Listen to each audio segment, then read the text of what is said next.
What's up, everybody? It's me, Jeremy. You guys are watching Inside the Coils. Thank you very much for joining us tonight. And we're going to have an awesome show. We've got our good friend Adrian from Adrian's Captive Creations. And I'm waiting to see him smile backstage because I always have gotten it wrong. But I think I'm like 99.9% positive I did good because he's giving me that thumbs up. So that means I actually retained something for a change, folks. But we've got Adrian backstage. We've got some of the normal co-hosts backstage with us, and we're going to be talking about going full-time as a breeder. Do's, don'ts, what would you change, that type of deal. Obviously, of course, you guys are more than welcome to always ask questions. Throw in other topics if you would like, if there's something you would like us to talk about or cover. But before I switch this, well, actually, I'll bring everybody out here once, and then I got something to show everybody real quick. The one was hanging. What up, brother John? John ain't got no hat on tonight. It's like he's slumming it. This is different. He's trying to show that he's still got some color up top. Some. Hey, we've got Mr. Shelley. I'm just jealous he's got goddamn hair. What about color? I was gonna say for which needs to wear a hat so we don't have any glare, but we can't. Yeah, we can't see you back there, John. You're safe. Bro, man, I got sunburnt the other day up there. Holy shit, that was bullshit. How'd you get sunburned? It keeps you in a freaking garage. No, man. I was outside freaking doing the parties and all, doing the 4th of July and all that. Literally, I came in and got a shower. Holy shit. Freaking shower came down and hit my head. I thought my head was on fire. Ooh. Damn. Sunburn on the dome ain't no joke. It must be I couldn't see that bald spot that well, so basically it just made it a real reality that I just there. I was going to say, you must be thinning out pretty good because, I mean, your hair looks thick, dude. And I know when I buzzed my head the other night, it was like the next day, like I could just feel it cooking. It's like, okay, well, I will take the cooking of the head over sweating my ass off. Yeah, I got any day of the week. Man. It was painful. Like that was brutal there the past couple of weeks with all that heat. Suntan in my head. I'm gonna suntan lotion in my head here soon to keep it up.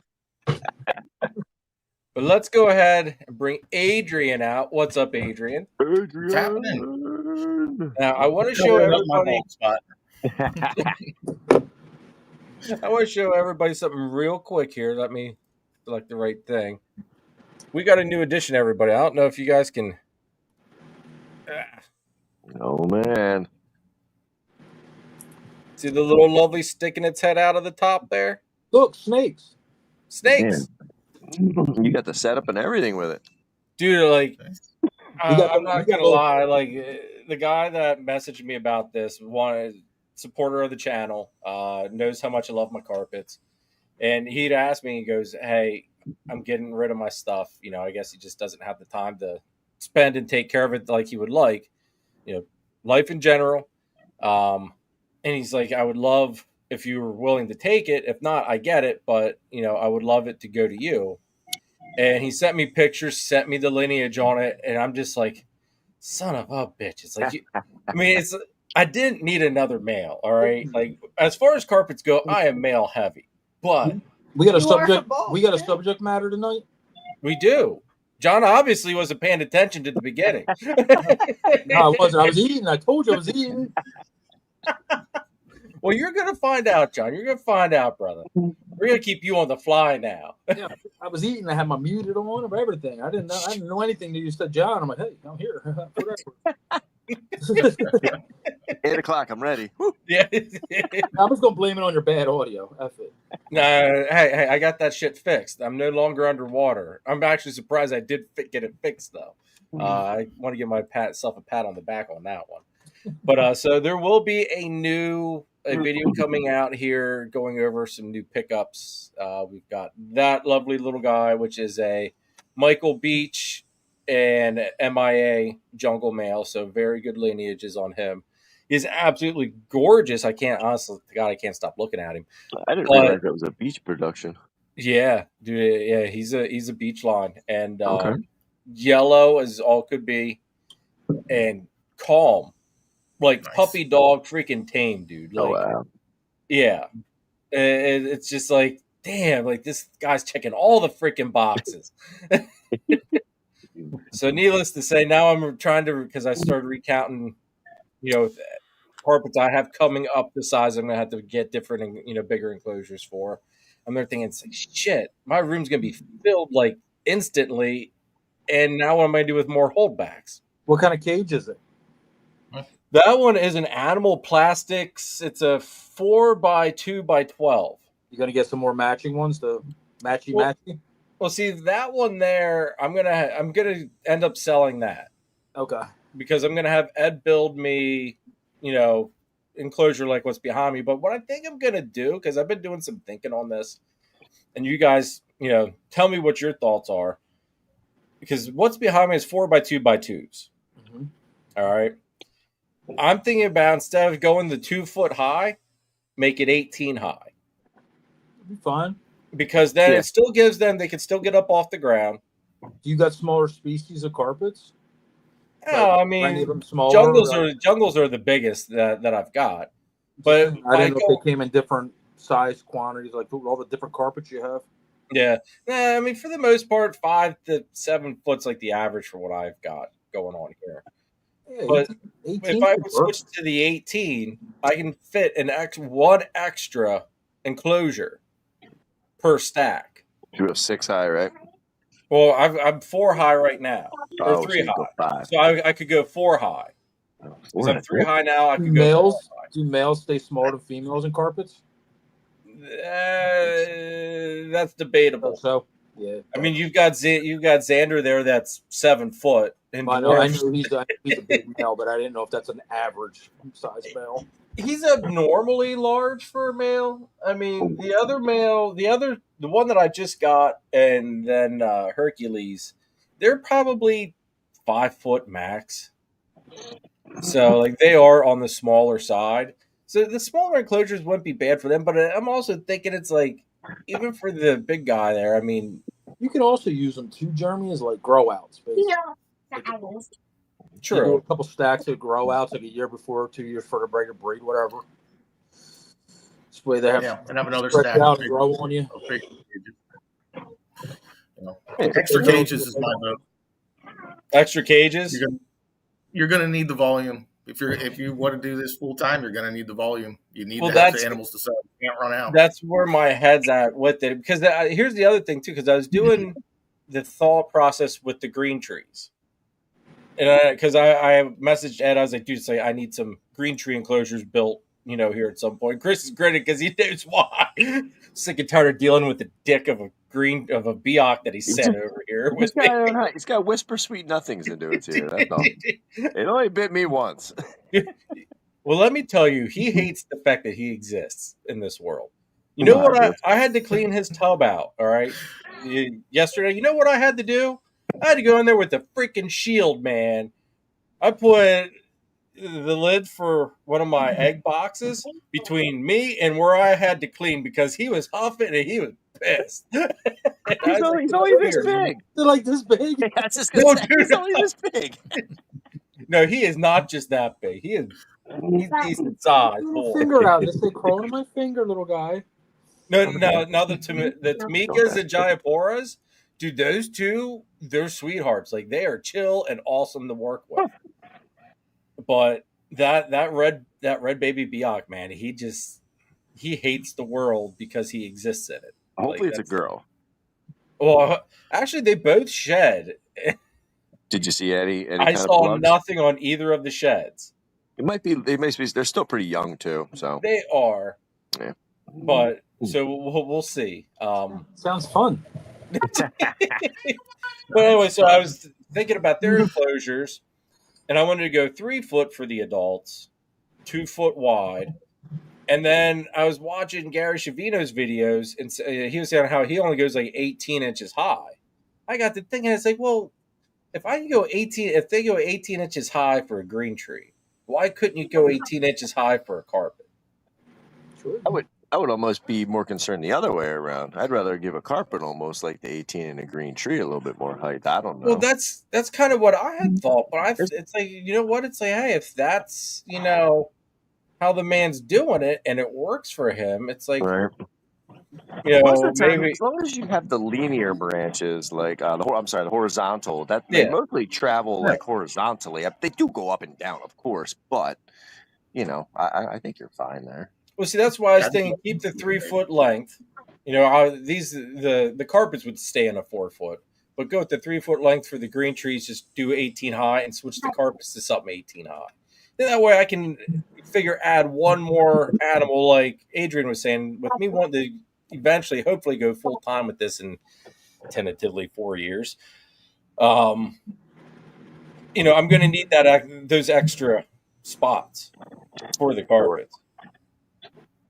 Because I know I'm already half slightly paranoid about how this year's going to go because of not having baby carpets. So I need to ensure that I've got enough females to, if I miss a couple, I still have a couple. We're going to see what you made of, Mr. Ball Python Breeder. Tighten up, Buttercup. It's going to be a long year. and the worst part is a lot of what I've made, I'm not selling because of its bang combos, bang clowns, exantic clown. Like, it's stuff that I need. So you're come up off some of them bangs, baby. Welcome to the flip side. It's going to be a rough year. Dude, well, yeah, because the carpets have always been like that. My fail safe. The carpets were always that. Ask him what else he's been doing this year. What have you been producing, Jeremy? What else have I been producing? What do you mean? No, like what ball python wise? What have you been producing? Oh, bang clowns. I mean, like sex oriented wise. Oh well. Oh, males. Dude, that's my view. Dude, it almost feels like I'm in the freaking gulag over here in the middle of Russia, and all you guys dicks around you. It's sausage. Every freaking snake I go to pop that needs to be a holdback. Peens. It's just like, come on. You know what to do with like the next 3 clutches, Jeremy? Just throw them in the bins. Do not sex them. Let them shed. Let them do everything they're supposed to do. Give them a couple meals, then sex them. Then get your heart broken. It's just not working out for you. Dude, honestly, I took a picture of the rack of the Mini 130, and I use green tags for the girls, blue tags for the boys.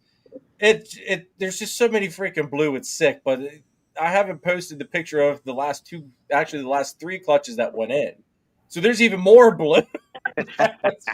Shit. There's so many odds to overcome with like breeding snakes, right? Like it's getting to what you want. Then it's like, okay, any boys or girls? It's like strike 1, strike 2, strike 3. Dude, I've got one more bang clutch to go, and I'm just praying that I at least get a freaking female out of that one. I'm hoping it'll clutch it for me, because the last Exante Clown clutch, I at least got it.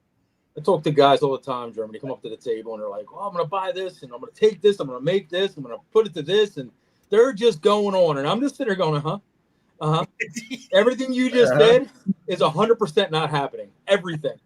They're not. The odds ain't going to hit, or the sexers aren't going to hit, or they're not going to like something. Everything I've done in this whole entire room here has all been the stuff I didn't care about, or whatever. Like, I didn't care about, didn't think about. You didn't think it, yeah. Anything I've like put my mind to, I'm like, oh, I need to make this. Holy shit! It just didn't happen. Well, here's the thing, though, too. Like, I've been hitting what I need to hit. Like, it's been like the world has been working in my favor. But at the same time, it's been giving me a big old fuck you, because it throws the males at me. It's like, all right, we'll give you can have your cake, but you ain't going to freaking eat it. Well, just say you were done breeding today, right? Thank God you're not, but just say you're done breeding today. You didn't make you know of. Well, I'm just saying, you didn't make a bang female. That's what you wanted. You wanted to go for super bangs in the future. You did not make one yet. I mean, and it could be just as simple as that for anybody's year. Boom, game over. You got to wait an entire year, or don't pass go, because it's not like you just go buy one.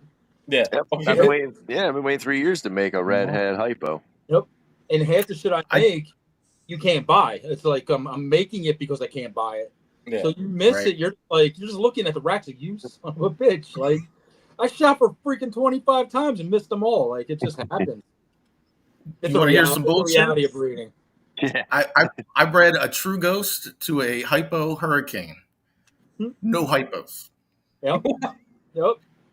No hypos. Incompatible lines of hypo, apparently. Oh. My true ghost apparently is not orange ghost. Wow. So I've got adult females, adult male, visual, true ghost, all trash. Oh, that's just got to sell them off because who wants a hypo that you don't even know what line it is? And right now it's double head. Yeah, they're triple head, quad head, triple head. Yeah, 2 hypos, exanthic, and they're possible het pied. Then you won't know what hypos hit and all that. Oh my God, it's a nightmare. Yikes.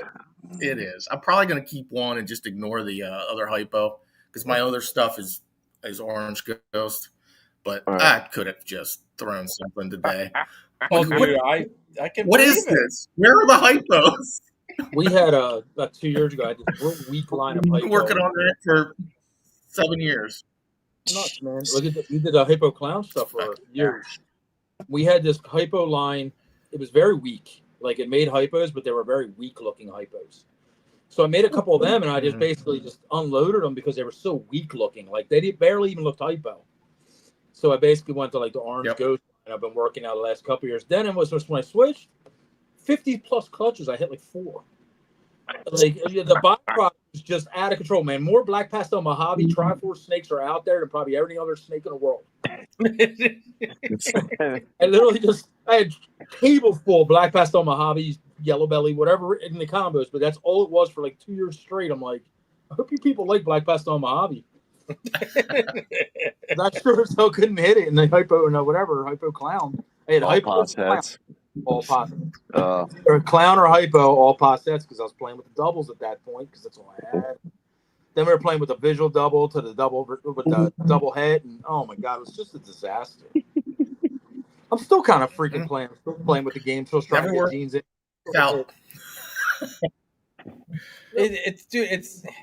It's very humbling though. Because like last year, I feel as though like everything that I wanted in a female, I hit in a female. And then this year, everything I wanted in a female comes out freaking male.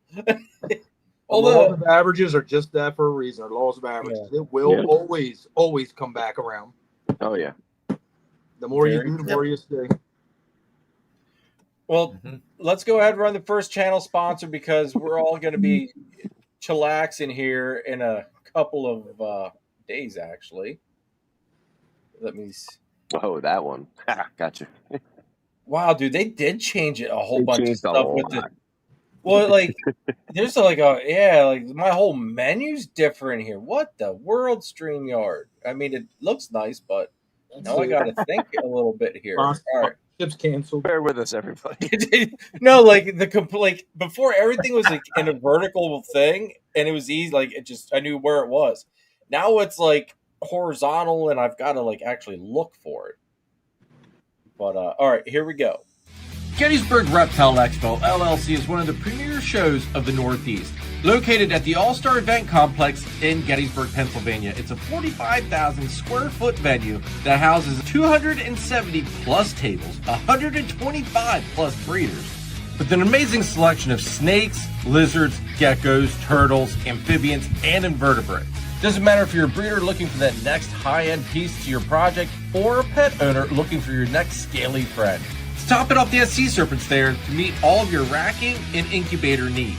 The show dates for 2025 are March 29th, July 19th, and November 8th. So make sure you stop out, and I will see you at Gettysburg Reptile Expo LLC.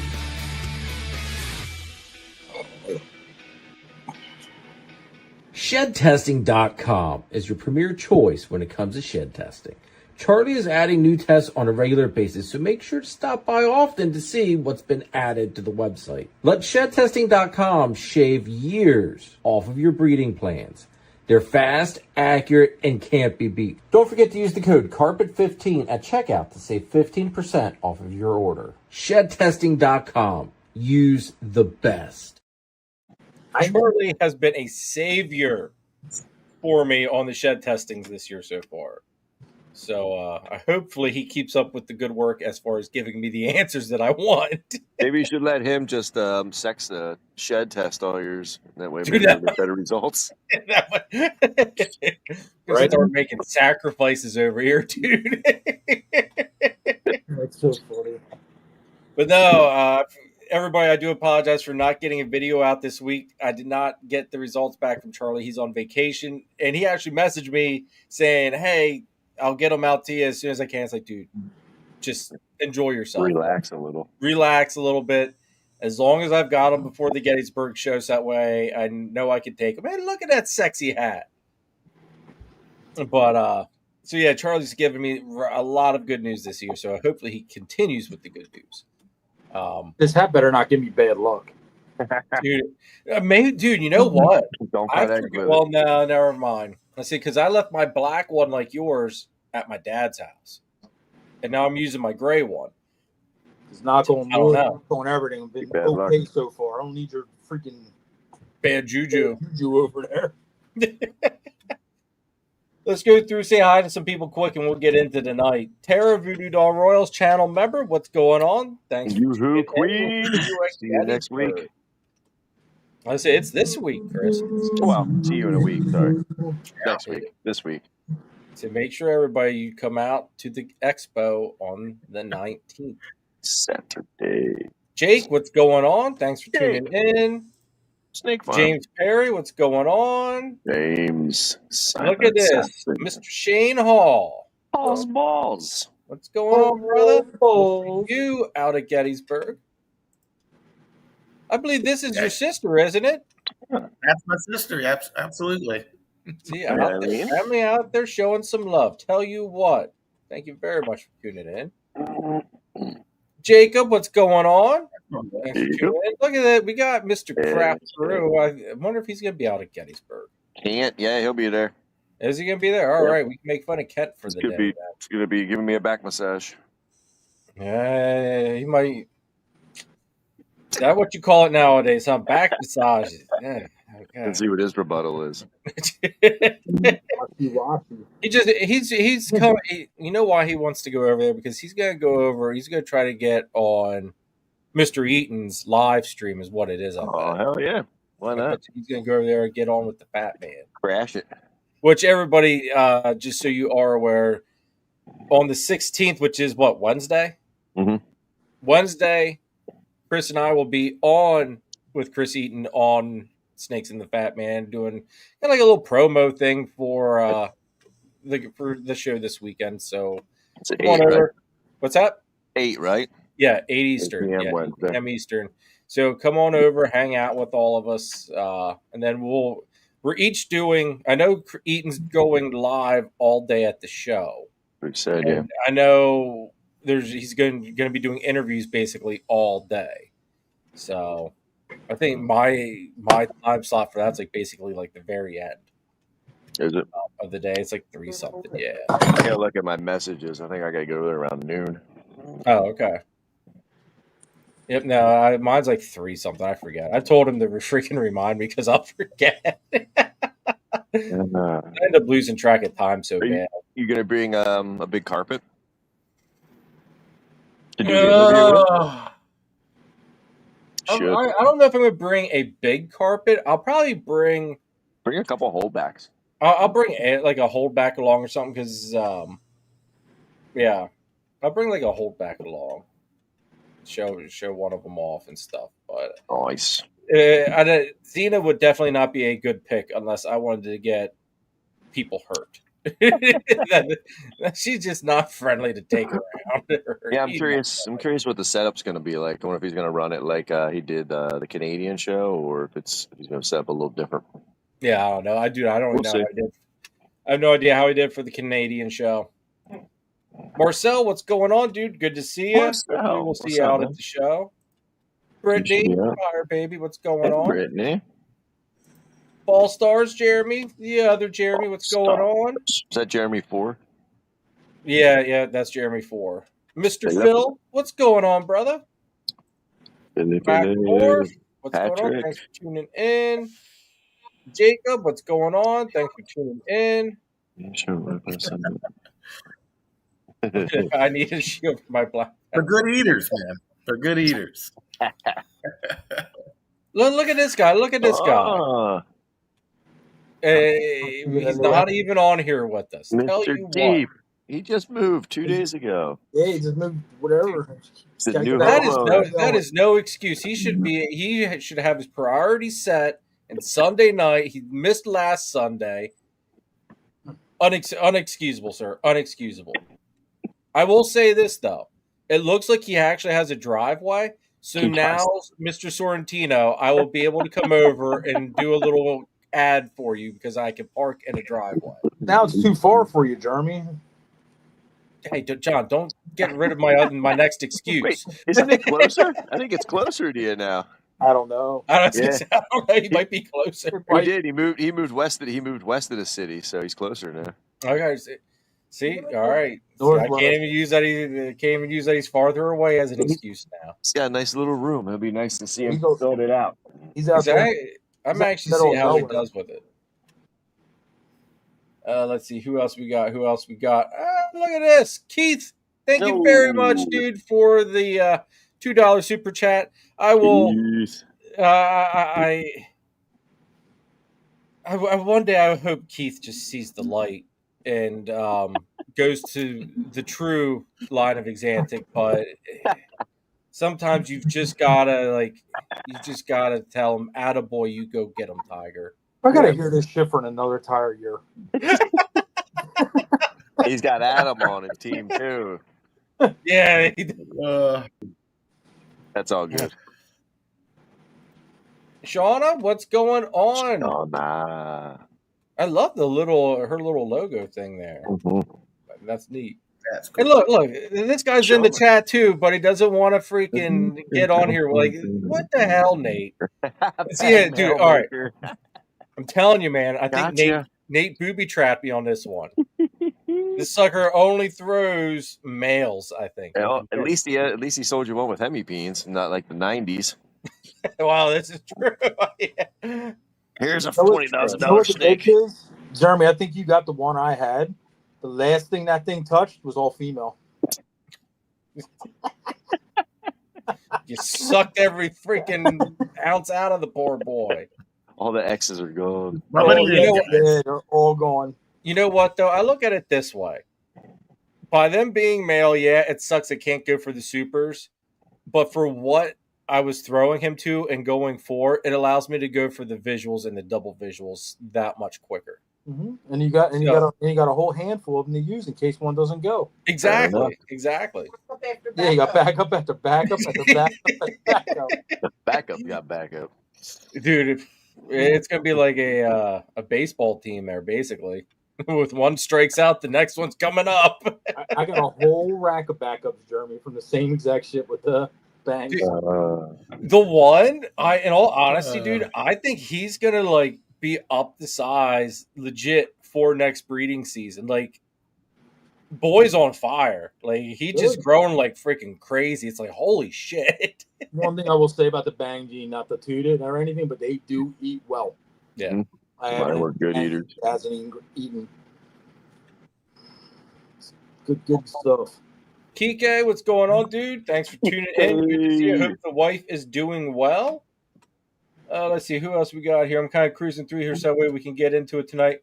Wendy, another family member. Oh, that's your mom. Damn, Adrian got everybody's coming out. Yeah, shit. Hell, my people none of my family watches me. What the world?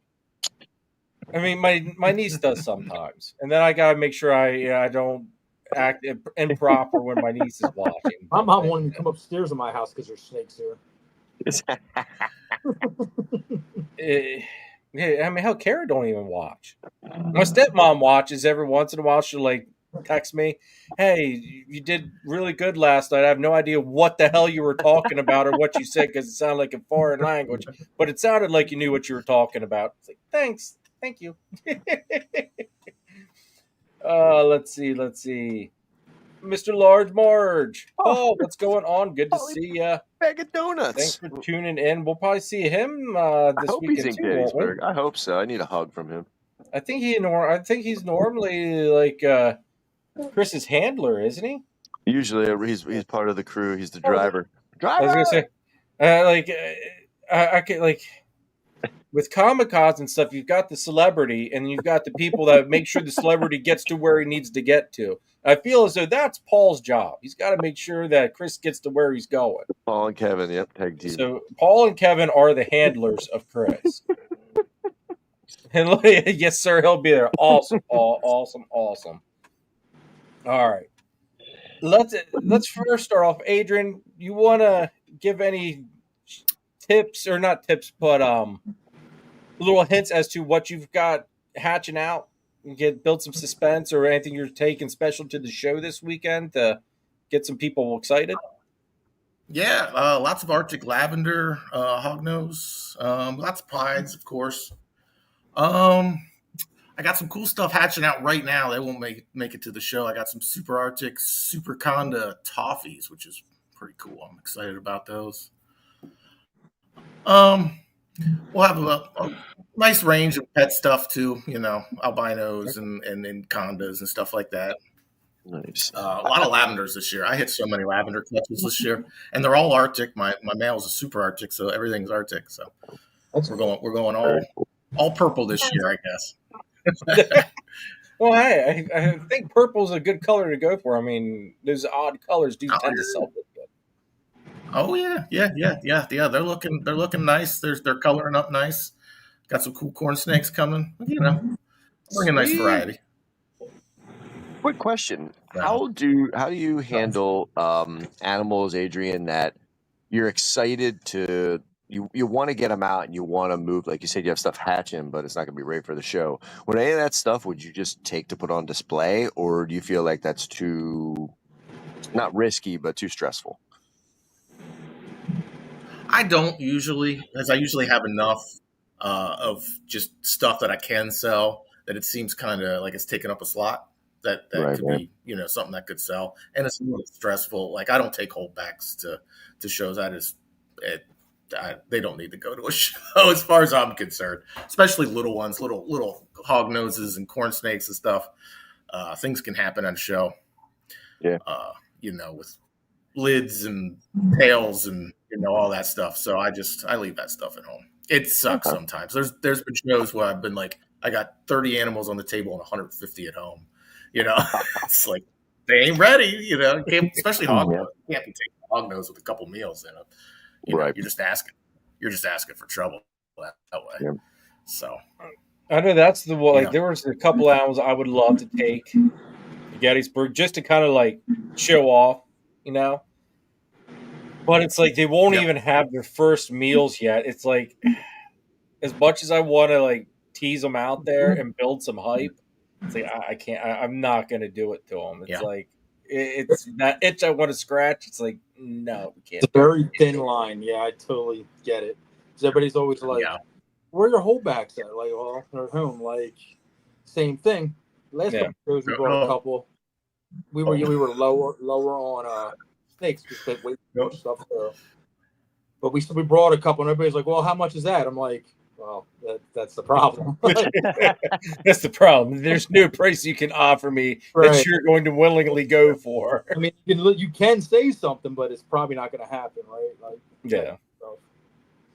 and then you're worried about it, like especially at today's show. I totally. You never know. Someone may make you an offer too. It could. I mean, I've sold a couple holdbacks that I wish I didn't sell, and that's another problem. Like I've sold a couple things, like, oh, that sounds great, and you're like, oh, what did I just do? Son of a bitch. I have thought about bringing Shelly's Bang Double Hat Exantic Clown along there. Built a little bit of pressure on him, but I figured it would go missing, and then I would have to blame my friend. It won't go missing. I know where it'll be. It won't be missing, pal. That's the other thing. You never know with theft. I mean, geez. Oh yeah. Yeah. Today kind of had me like that because it was in a tight room and the delis, and I'm like just watching. I don't know why. I don't have any delis, but I'm looking at other people's tables just because it was so crowded at points. Yeah, we took a bang to a Hamburg, and I was on the one side of the table. Somebody was flipping a lock, like sitting there playing with it, like playing with the front of the bin. Yeah. Like, yep. I was kind of like, oh, my heart sunk because I was like talking to somebody and this kids just go over there like flip, flip, flip, flip, and it's only plastic holding it, right? Yep. That $10,000 I've snake. seen that before. Gone. Yeah, that would make you sick. You brought it to show off, and then it just disappears on you. So I know that's. Yeah. I will say this: I will have at least one bang for sale this year. I've got to wait and test it and see if it's het clown or not. But there will be one bang for sale.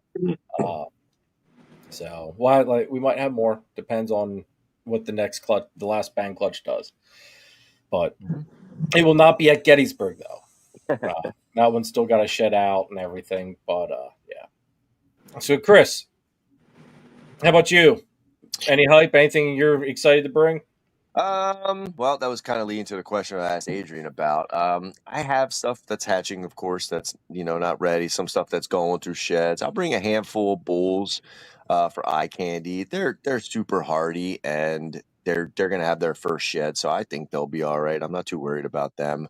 Trying to think what else I have. I'll have some Peruvian Longicatas that'll be ready by this weekend. Normal handful of ball pythons, maybe a few hatchlings from this season that should be up and about. Maybe some Trojan stuff. I have to check on some of the other clutches, see if they're ready yet, but nothing too crazy exciting. But it'll still be fun. Good time. Plenty of cocoa, some plants. Yeah. Sweet. I need some cocoa, by the way. Sweet. I'll be by. I'll be bringing some, and I'm probably gonna bring some adults to just handle and just have out, just to get some people, get some attention, some big old colubrids maybe to throw around. Yeah. I don't know which ones yet though. How about you, John? For this show, won't be many babies. We're basically getting nailed right now. They're all starting to pop out every day. Hitting some pretty wild stuff this year, so there'll be some really cool stuff available this year. Like really cool, crazy cool shit. I'm gonna have a lot of adults at Gettysburg this weekend. Okay. I'll have some. We're going through and now dwindling down because now it's the time of year like to grow up, start needing their bin and start getting them, pumped up for next year. So I'm gonna have a lot of stuff that's gonna break my heart to sell, but it won't last long. So if anybody's coming out looking for anything to breed, I'll probably have a good 15, 20 adults with me. Couple holdbacks I'm going to go through, and I'm going to start narrowing down some of that stuff I have 2 or 3 of, bringing that stuff. So it's all going to be a lot of better snakes, not a lot of like pet snakes for this go around. So it's a lot of like breeder kind of stuff or whatever. And then the next show will be what, Repticon for us, Jeremy?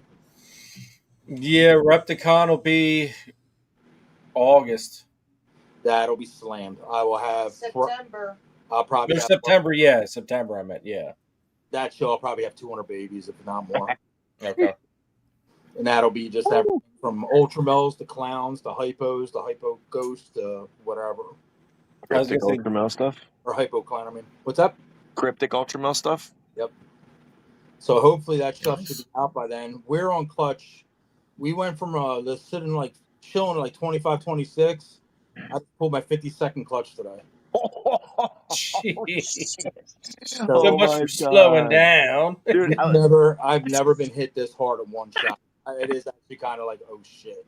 That's wild. We maxed out the incubator. We built like Nathan built this incubator. We built it to be like, oh dude, I've never had like more than 44 at one time in the incubator. And I'm like, that's more than overkill. Like we do about 70 a year, but it's usually halves, right? 1, 2, 3 waves. Not this year, man. It was one wave. Boom, it popped out. It was like freaking 100 miles per hour till today. Dude, my incubator looks like a barren wasteland at the moment. There's 4 clutches in there right now. Well, no, but see, here's the thing. It fills up, and then it empties, and then it fills back up, and then it empties, and then it fills back up. Like, it's been in waves. So, like, nice. We cut 3 clutches last week. And now there's the stragglers from that first little ramp up. And now I've just had 2 clutches laying, waiting on the 3rd clutch to lay. And then next week there should be another clutch laying. and then we'll straggle out a little bit, and then the last run of girls will ramp up and drop eggs. That's how your last season was too. I hope next year you get them all in June. Yep. We usually have about 15 to 20 out right now that usually come to this next Gettysburg show. And it's like, this year didn't happen. It was like, I got 2 clutches that are really hit or miss whether they go, and it's nothing crazy. It was like a couple cool matter things with sandblast in them and stuff like that, like blackhead. Neat stuff on, but it was only like 6 eggs in that clutch. So a couple of them will go. Oh, they were pretty neat. Nice blackhead, head clown stuff. It's like decent stuff, but whatever. And now, like I said, all the cool stuff sitting. I got like 6 clutches shedding right now, but then the next thing is it's cutting a clutch every day for like the next month and a half. It's gonna be crazy. I got 6 action right now. Yeah. Yep. Lots of hog nose. Yep. We'll have some pretty killer females because, like I said, it's hurtful. Like I'm like sad, shed a couple tears getting rid of some of these girls. They've been with me a long time and great egg layers and stuff, but their kids are ready. And it's like it's what kind of we have to do. It's like I made these, I held these back, they got to go. And that's kind of where I'm at too. It's like I've got girls that are like they'll be ready to go for next year, and it's like, all right, well, you make so and so obsolete, you make this one obsolete, so it's just kind of like, all right, we've got to move some of these other girls out and make some room. So I'll have a couple of proven breeding females there. Some of these girls I didn't even get to use. Like I was like, I didn't even breed them. Oh, wow. That's when it really sucks. And a couple of them are like one-time bred. Sometimes I'd like to try to get like 2-3 years out of a girl I make, but it ain't happening anymore because so much crazy shit has happened over the last couple of years. So you've been able to make leaps and bounds. Yeah, you start holding back like, oh, this is cool. Oh, this is great. Oh, look, this has this. Oh, this has this. Next thing you know, you got 6 freaking snakes ready to take one adult spin. It's like, oh shit. That don't work. Nah, it don't work. So it's a bad business model there, but this is damn cool, right? Yes, sir. You keep going. You're like, oh, I'll pick one later. I just sold some of my original females. Oh wow! Okay. So I'm about to release the first citron here. Made over. First couple female ball pythons I ever bought. Yeah. Oh wow! Just moved them. Yeah. Crazy. Yeah. It's that time. See, some of the I think we've got 1, 2. I think there's only 2 original balls here from the start. Actually, no, there's 3.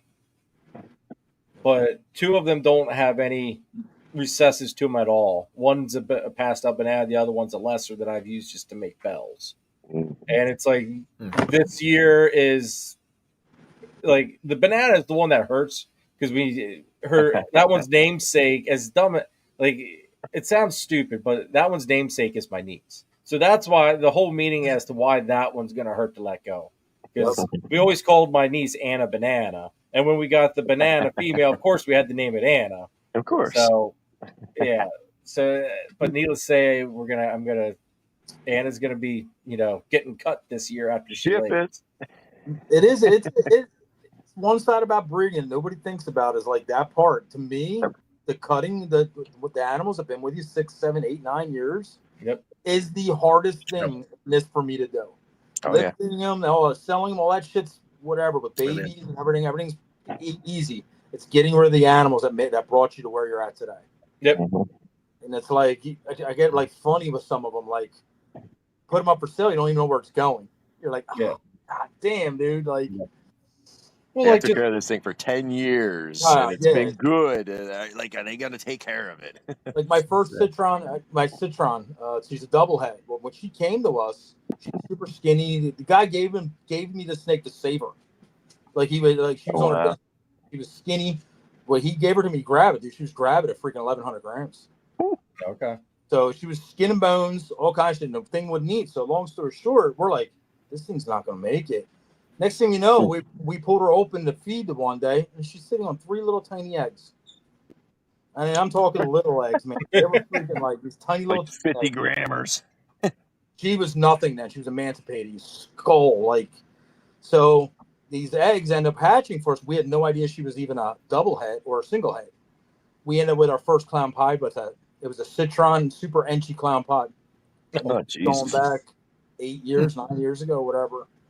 And we're sending around because we're like, oh my God, like, what is this thing? Like, never seen nothing like it. Nobody has. That time, it was like one of the first, whatever, Enchi clown pods, let alone Citron Enchi clown pods. So long, yeah. But anyway, we built her up. She's one of my biggest snakes now. Wow. Yeah. John's getting all worked to be throwing shit now. Put my straw on my thumb. But one of my biggest snakes now. She averages 10 to 12 eggs. Holy crap. Jeez. So I'm going to let her go this year because all the clown pies and all her daughters and all the stuff I made, it's all ready to go and has been ready to go. I've been just kind of holding on to her, but I'm like, the hell. Yeah. It's tough, dude. It is tough. And that's why, like, with the carpets, like, why I debate, want to shrink those enclosures in height just a little bit, just because it's 4 years of raising them up to getting them to where you can use them. Like, I love them, those little SOBs. Even that sucker right there. That sucker there, like, he's the one that started this whole entire thing. He's an ass, but you know what? I love that sucker. And everybody's like, oh, you can make room for that one. And I'm like, it doesn't come down. One turns into two, then it turns into I got three, that story about 30 different ball pythons of, like, there's a story behind every one of how I got it, where it came from, like building it up. So yep. it's whatever. Especially when you're getting rid of holdbacks, like stuff that you created and you've had it for 8 years or whatever, 5 years, and now you gotta move it on, and it's tough. Yeah, but you have to turn over your collection, or you just get stale. You can't just keep producing the same shit. Yeah, we're like 95% of shit I grew up since a baby or made. Like the snake of you or Nate or whoever, like all these snakes that grew up here. Yeah, it's crazy.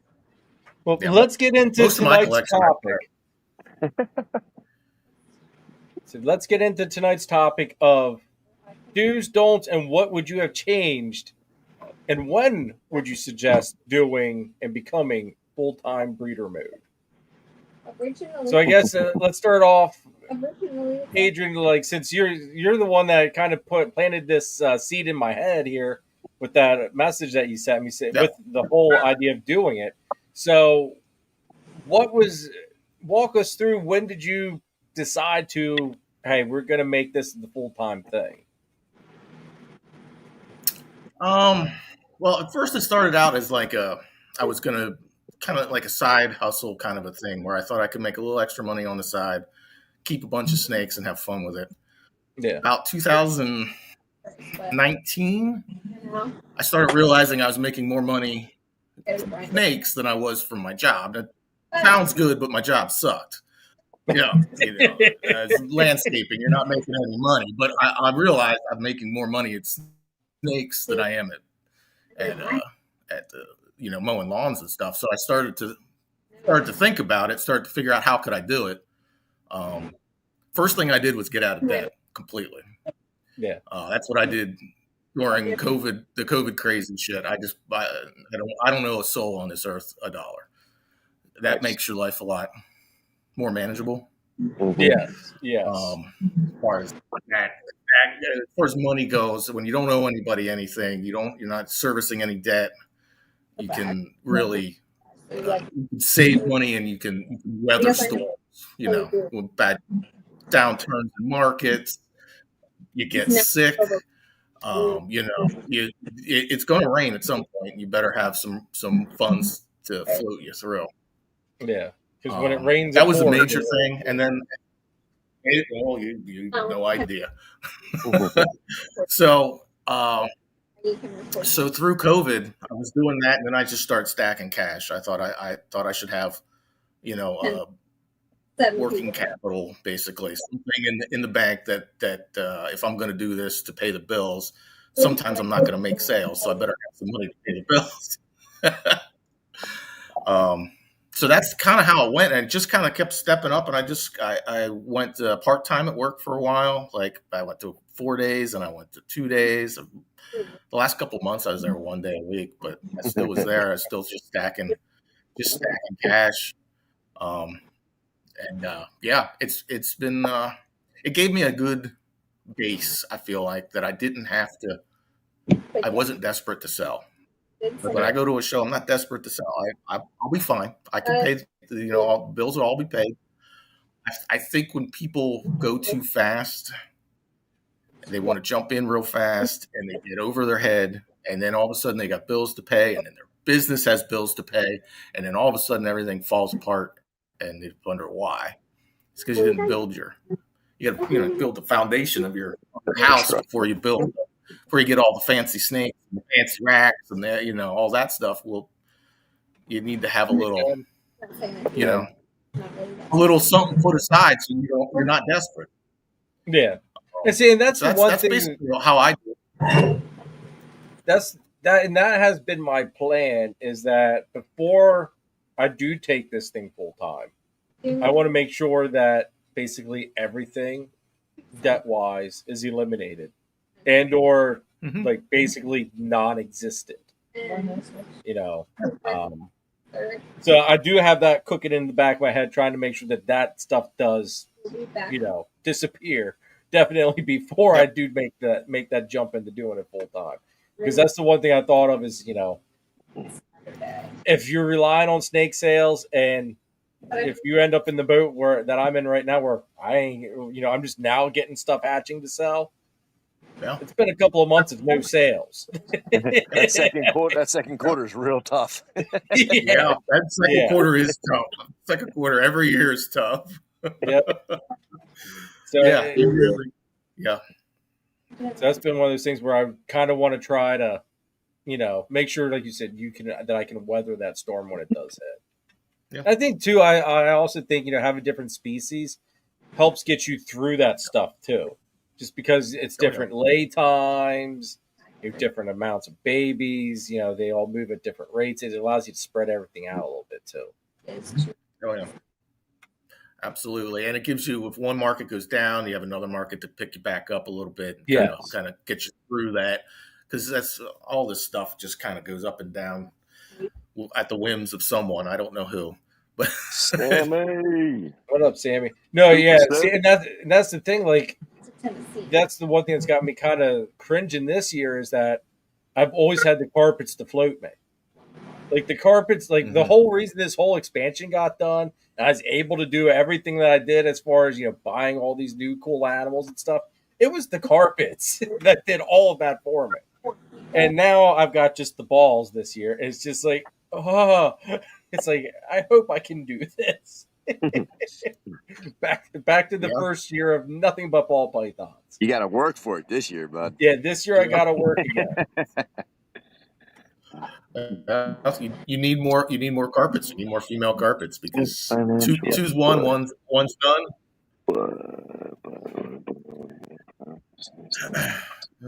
In a bar against snakes. Yeah. I would not recommend that. That's all I got to say. I mean, I get what he's saying. Might be coming across different than I think he's trying to present it, because Phil's very successful with a lot of stuff. Like, one of the smartest guys I know. So it's like, but me to do that, I might be getting in over my head with that. Yeah.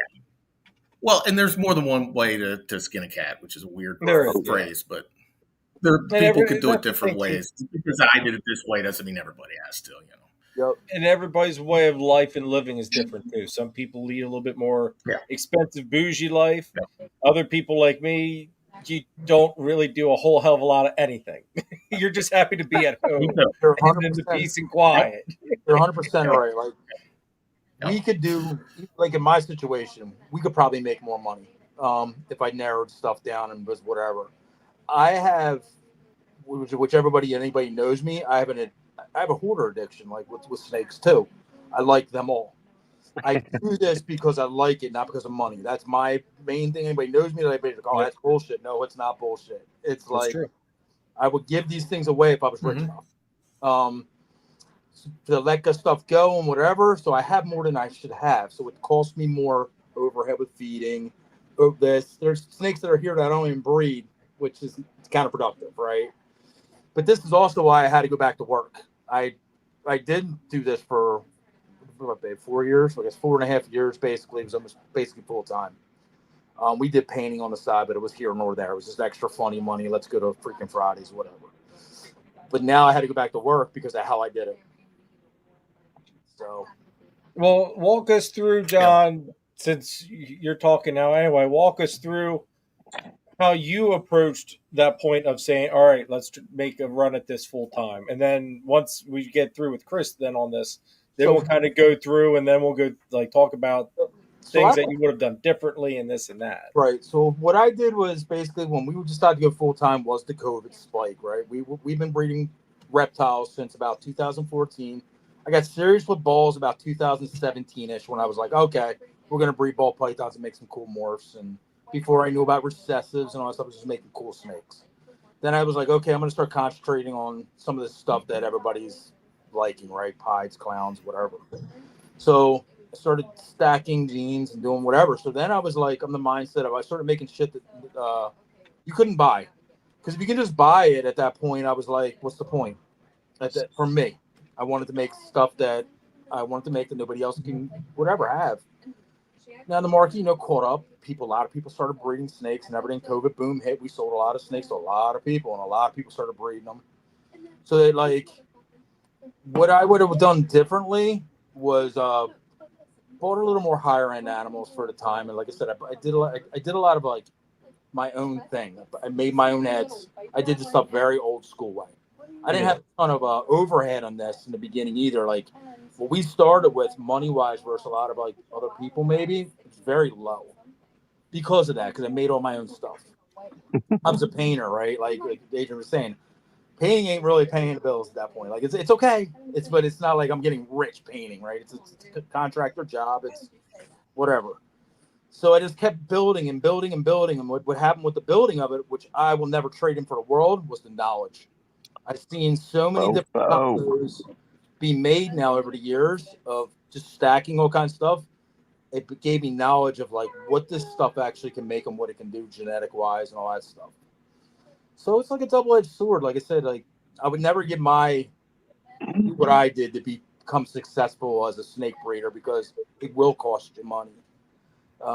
Holding this many snakes, feeding them every 2 weeks at freaking $1,500 of feeding. It's more than most people's mortgages. Right? I was gonna say you've got a hell of a haul there to feed. We have anywhere between 600 and 1,000 snakes at one time. Wow. And they're all ball pythons mostly.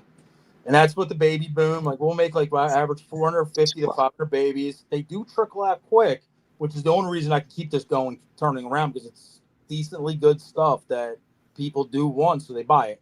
But I'm not getting rich off this by any means. It's just going. Right now, I'm sitting on the bang gene came out. I've got some nice ass bangs, but to release them yet, I have to hold a lot of this stuff because it's not ready to be released. It's not the time. Yeah. So, like I said, people that haven't bought into it, whatever at the higher price point, it's the stuff I wish I would have done back when. Some of these snakes, I wish I would have bought in at a higher price point because I would have got the more value off them when I finally made it. Yep. I kind of missed the wave on some of this stuff, right? Like Hypo Clown, I missed that wave by about 2 years because of my luck. And then basically by the time I made it, it was already down the chute for the combos I was shooting for. Kind of like my Xantic Clown. Right. So instead of getting $5K for one, I was getting 800,000, right? But if I bought in a year or two earlier, instead of all that grow up my own, feeding it every week for 3 years, all that crazy stuff, which cost a lot of money, would cost me way more to do that than it would have been just to buy the damn snake. Yep. And start it then. And that's kind of what I would have bought into a couple of these projects earlier and would have been making this stuff a couple years prior than I was. That's why I got into the bang gene, because like I said, it was towards the beginning of this. So what I now will make, a lot of people just can't make. So now I'll be at the forefront of something versus kind of coming at the tail end of whatever. And that's that was probably one of the scariest purchases for me was getting that bang from Nate. I mean, It's substantial money. I mean, hey, dude, it's not like it's. I mean, it's a drop in the bucket for some people, but I mean, for all those of us that can't make a living off of OnlyFans, I mean, it's a decent hit in the old wallet. Well, like I came from. Again, I'm not going to sit here and say I came from nothing, but I came from not being poor, but like didn't have money. We didn't have middle class. Not even that, dude. Like I wore our hand down shoes and stuff, so it was below. I just don't want to sit there and like talk shit. Like we boiled hot water on the stove and stuff. Like so, for me, like when I first started this, like a $250 snake sale for me was a lot of money. Mm-hmm. Well, still a lot of money. Some people don't make that in a week, man. So when people were like making $1,000 snakes, I started rubbing elbows with a lot of new people, and they're making $1,000 snakes, right? Because now I'm starting to build up and like get to know these people, and you're like, wow, $5,000 for a snake, man, that's like my car, or that's like an additional and like whatever, a remodel of the house, and for one snake, and like it was very scary when I first started getting into that realm. And you can ask Christine. I'll mark my words. First reptile show I went to, just off topic real quick, but I'll say sort of real quick. She took me to a reptile show. I saw a buddy I grew up with riding motorcycles and shit. And he's like, "Oh, John, what the hell brings you in?" Blah, blah, blah. He walked out with a pipe. And I'm like, "What is that?" I was like, he's like, "Oh, it's a piebald python or a ball python." I'm like, "Oh, fuck snakes, right?" Like at that point, I was doing only lizards. He's like, I was like, "Yeah." I was like, "Dude," he's like, "I got this so cheap." And I'm like, "Well, how much was it?" $6,500. I said, "Fucking what?" He said $6,500. I'm like, "You paid $6,500 for a freaking little snake?" And I'll never forget that. I looked at her. I said, I will be dead the day I spend over fucking $100 for a snake, let alone $500 fucking dollars for a snake. And that stuck with me till today, because that's how I felt that day. Mm-hmm. I'm like, who the hell would pay that kind of money for an animal? And like today, I'm like, $6,500. Yeah, that's a lot of money, but yo, man, it's a really good one, you know. Yeah, the mindset change. How can we work this out? Yeah. But that's like, it's all about mindset and where you're at in this. Now, I don't recommend somebody like the first snake or buying a $6,500 snake. I mean, I don't recommend that to anybody. But if you do get in this, you really love it, and you do all your research and whatever, sure. I mean, just know what you're in for. If you make $6,500 snakes and you want to breed $6,500 snakes, you might be sitting on $6,500 snakes for a while before they sell. But the right person will come along if it's a really good one. They will come. Like I always get in that mind rut where I hold on to some shit. I'm like, man, this is never going to sell. This is never going to sell. Like you start getting nervous. Like all of a sudden somebody just pops up out of nowhere and be like, "Got two?" It's like, oh, if you had 3 or 4, you sell them all to them. It's like, where have you been all my life? And that's kind of where I'm at with the bang stuff that I'm gonna be having available. It's just kind of like the price is gonna be what the price is. Which I got, Nate. If you're still watching this, I got to get a hold of you to figure out what price range. We don't know. That's the problem with the bang right now. Call Ken Masick. He'll give you a price. Yeah. We don't really know. I mean, it's not like it's like right now. I got a bang clown online. Yes, it's listed at $9,999. It sounds crazy, right? It's high. As I see, I don't know why you didn't just make it 10. I saw that and it was just like, what the hell, John? Well, I had it at $11,900. I was just playing around. Like it's a $10,000 snake, bro. No matter how you slice the dice. Now, is that snake worth $10,000? Yes, it 100% is. Why? The reason why, because it's the only one on the morph market you can buy that's not $30,000. Yeah, I was gonna say, yeah. So basically, it's a $10,000 snake. What's that do for somebody? It's $10,000. It's a lot of freaking money. Yeah. They're making snakes that nobody else in the world has. Is basically what that snake does for you. Now, if you make 3 snakes with one snake you buy for $10,000 and they sell them for just say the price drops to $4,500 a piece, it covers that snake is not paid for 30 years. You can breed it. Now, everything else after that, people are like they're scared of that, but you can make literally $250,000 with one snake if you do it right. Yeah, you can easily do it. It's just what do you do with it?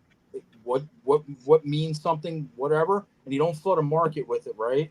Because you don't want to have. If I sell you a bang clown, it's basically my best snake right now, breeder wise, is a bang clown. I put you on my level.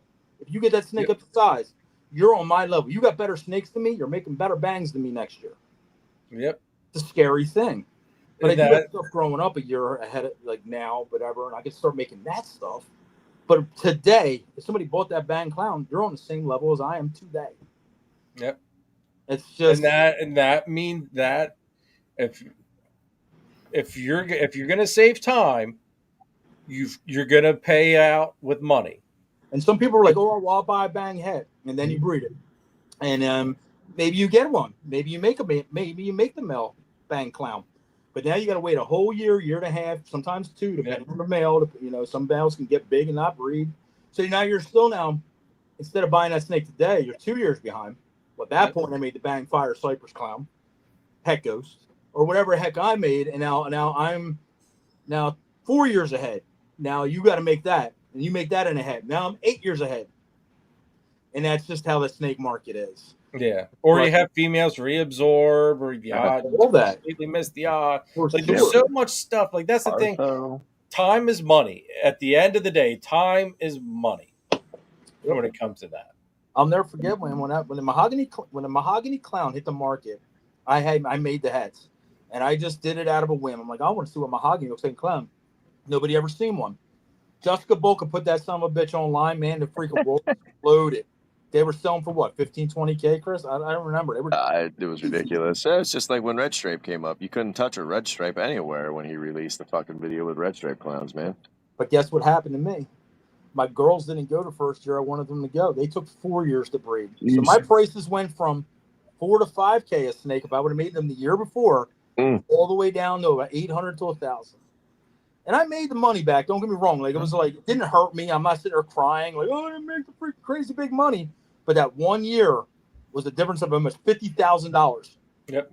That's the turn of events. Because them girls decided they weren't good. They reabsorbed that year. And I've had that happen over and over and over with a lot of genetics. Do you count that money? I don't. I never count any of my chickens before they hatch. But it's like, you know what could happen. Yep. You watch your friends and your buddies sitting there selling these things like clockwork. Oh, no big deal. Freaking $5,000. Like, fuck you, man. God, taking $500 this year for you. Whatever. Maybe next year. I'm a Philadelphia fan, you know. But no, that's breeding for you though, and that's why I didn't want to release Bang, whatever, and I won't drop it yet. Yeah. Oh, dude. No, I feel. And we'll get back on the topic, everybody. I'm sorry. But I do feel as though at this point in the game, there's not enough of it out there to be able to remotely really negotiate price on it. Because there's none of it out there. I kept that particular snake at way the old school clock was. A visual was worth double what a het's worth. Well, there is het bangs on Morph Market for $5K. Yeah. And there's a great value too, man. There's a couple girls Nate's got on there. I think he has them for $5K. There's a couple like pied ones on there, whatever. Chris has a real nice lace, whatever. If you want to, Chris Sortier's got a really nice lace bang on there. Mm-hmm. But if you want clown and you want a visual, I'm the only game in town other than is it Basic that has that, or who is that? That's I'm not sure who has a visual one. One of them guys has it, but I forget who had the visual. That thing's head pied and head hypo. So you want to go for like the jugular vein, go spend it 30, right? You're going to be the first guy. Like I made double head, whatever hypo clown bangs and shit. That son of a bitch is already loaded, preloaded. I still got to make mine for a visual. He's already a year ahead. That's a whole year that somebody can do something with a snake like that, but it's going to cost you. Yeah, and like it's just that it's the way it is, man. And people all the time get on me all the time. Why is the bang so expensive? Why is it so expensive? Nobody has it. I see, because I've got it and you don't, but you want it. I do. That sounds cocky, but I forget how we were joking around about that the one night. Like a Pokemon card, right? You got Pokemon cards with a freaking $250,000 of freaking out of the pro holders out there buying. You buy a freaking Pokemon card that's exactly the same or whatever, and that's even whatever, $10. That one's the rare one. Nobody has it. This Bang Gene, like I said, when we do release this kind of shit, bro, you're going to be like, I wish I bought that snake, but that's when I get to go. And that's the thing. I think with Bang, and we need to do a live just talking about Bang. We need to really rotate into this. But I think that wave is still, that wave hasn't crested yet. It's still building. It's just like that Arctic stuff, like Adrian talked about on his hogs. That shit's badass. Like I said, and then where does it go? Adrian has that stuff. So if he's doing it in one thing, he's not gonna tell the world exactly what he's doing. He's gonna release it, and it's gonna be like, hey, look what I did with the Arctic. So it's gonna be whatever, but they're gonna be waiting. You keep getting pushed to the back of the line by the time you make it, because it is a couple-year grow. So buy it now, dude. If you want Arctic, buy it. And it goes for any morph, man. You want that snake, buy it now, because making it next year doesn't sometimes help. I'm gonna say it's got to strike while the iron's hot, as my dad would always say. Oh yeah. All right, Mr. Shelley, how about you? When did you know, or how did you go about getting to that point of let's try this thing full time? Well, right around the same time John said, I think February of 13 is when I think I got my first like snake again. I mean, I had them when I was younger, but it was a kid thing, and I just collected. And we started doing that in 13. It was just kind of like, let's get a couple snakes and see what happens. And then within 6 months we had like 40 of them, and no racks or anything yet. It was still all the homemade stuff. And we just started breeding just for the fun of it, and then basically bred my own rats, and we did that till like 16, like for 4 years or so, to 16 or 17. And then I was like, well, what are we doing here? What's going on? I'm putting all this time in. What are we doing? So then I started holding animals back, because before I was just buying, building a collection, and just selling babies. I wasn't keeping anything really. So then we started holding stuff back in 17, like 4 codom girls with 4 incomplete codominants in them, or some hets, and started building slowly. And then it was just all, once again, it was paying for itself. But then COVID hit right before. Actually, it was right when COVID hit. I was like, well, let's do this. Let's be legit. So it was early 20 when I incorporated the LLC. And then that's when I started, like 19 and 20. Well, yeah, about that time. That's when I started investing a little bit heavier on more recessive stuff. And I was building other species up in the, like, around 15 or so. I got my first pine snake again. So I was already starting to build other species up because I liked them. I didn't, at that point in time, I wasn't really like thinking about selling it and doing it as a business. I was like, snakes are cool. I liked them as a kid. So I just kept fucking with them. And then, then I was like, oh, wait a minute, we can do something with it. So we incorporated, and then just kept trying to add a species ever since then. Every year, just try to breed something new. And that, breeding something new is good a lot of ways. For one, it keeps me involved. Yes. It keeps me interested. It keeps me sharp. It keeps me wanting to learn about new species. 2, like we talked about before, if one market falls, I have another species to pick up here. Or if a species I just fucking love to work with sells for $200 today, and in 10 years it sells for $200, like that, it is what it is. I enjoy working with that species. Or if it drops down to $50 and then goes up to 800 in 5 years, it is what it is. Like that's why I got rid of Mexican blacks. You got to enjoy what you're working with. So like, yeah, and that's what happened just till now, and kept building and making my own hats. And it is crazy. I like me and Chris, basically we did start around the same time. It's like, but watch each other freaking go. It's neat.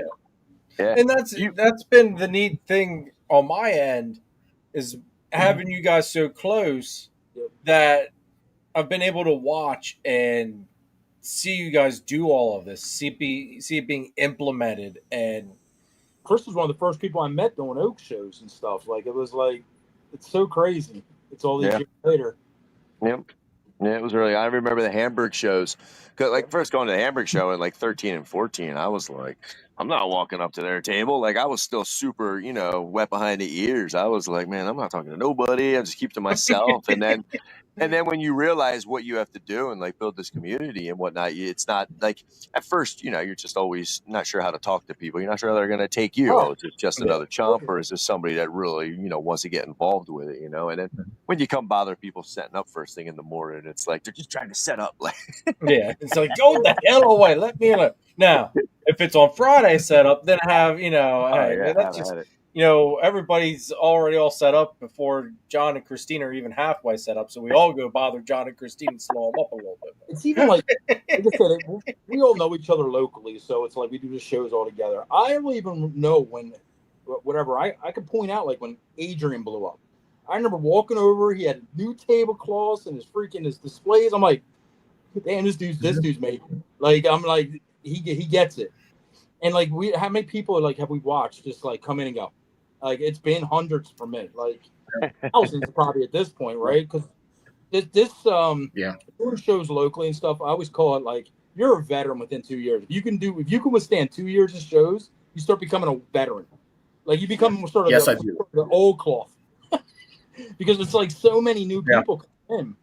Mm-hmm. And like you watch some of the guys come through and you're like, they're never gonna make it, or these guys are legit. But like, it's the only advice I can give you about like just doing this and like trying to be full time with it or trying to get anywhere with it. Just don't quit.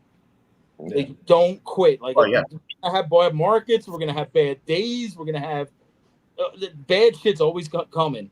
As long as you can just like put your head down and be like, all right, I kind of like doing this still. I don't care if they're $50 or $5,000. As long as you just keep going forward, you can't lose. If you buy a snake for $4,000 and you breed it enough, you'll get your $4,000 back. But if you never breed it at all, you get nothing back. Whatever you sold it for, 200, 300, whatever it was. Yeah. Can I answer that question? The street and what's going on, man? No. So no, go ahead. I like question. I like this one. Yeah. That's a good question. Yes. It's very important. I think to be completely honest, if I didn't breed my own rodents, I would not be where I'm at. And see, and that's me neither. I feed all my ball pythons, and I could not be profitable without breeding my own rodents for ball pythons. Now, hog noses and stuff I have to buy because there's just too many. I'd have to hire a couple people to make that many mice. Yeah, I don't think you can do ball pythons and not breed your own rodents. That's just my personal. I don't think it's going to be very difficult. It's going to be very, very difficult. I know who I'm talking to right there. It's going to be very difficult to remain profitable. I was going to say, I will say it's this: just when those food bills come around, and you can't write those off most of the time. When you hand in cash to Rodent John or whoever, you can't write those off. Whereas when I go and get a bag of feed and bag of bedding, and it's all write-offs, and that really helps at the end of the year. Good Lord. I 100% agree with you guys, man. Breeding your own rodents will definitely help. Now, again, where I'm at, I go against the grain. I breed in a bedroom. Like I said, people are like, oh, Triforce breeds in a bedroom. Yes, I do. Breed whatever. I'm a bedroom breeder, right? Because I don't have the area where I'm at. I wish I did, but I personally don't. So it does eat a lot of profit up. Like I said, if you do the math, I just told you, on an average during busy season, it's about $3,000 a month to feed these things. It's a lot of snakes to sell. Yeah. Now we do make money. We have it's rough. I was sweating my like $1K. That makes my head hurt. I know, right? I will say, I'm over here buying like $400 worth of rat bedding in food a month. You know. The only thing I look at it differently, maybe than you guys do, time to feed, time to do rodents, right? Because another rodent to me would be another full-time job. Mm-hmm. That'd be another 40-hour-a-week job to feed this collection. So I look at it that way, like I'm almost paying to have somebody else work for me, like with the rodents. So it's like it's a double-edged sword with that. But if I did have the room and it was my own shed and I wasn't, doing my own thing, I would save definitely probably $1,500 a month probably on food.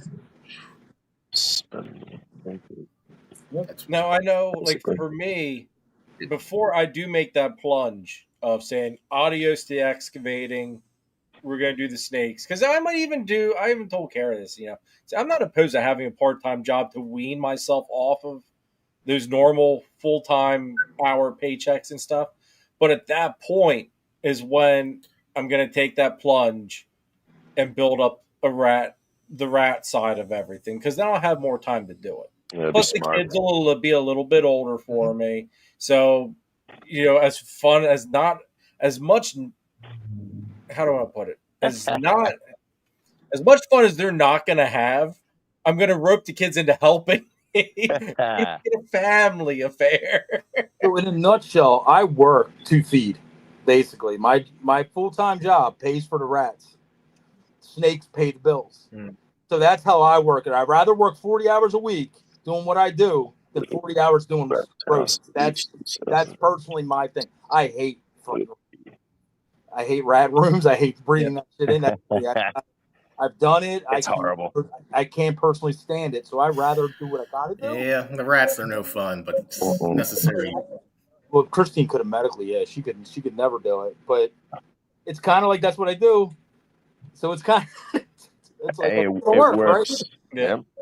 You're kind of like you're doing it full time. You're trading in your job for doing rats, maybe. I was gonna say and that's the other thing too. I mean, if you relying on the snakes and you're starting to do the rats to help feed everything as well, you're going to eliminate that food bill for the snakes.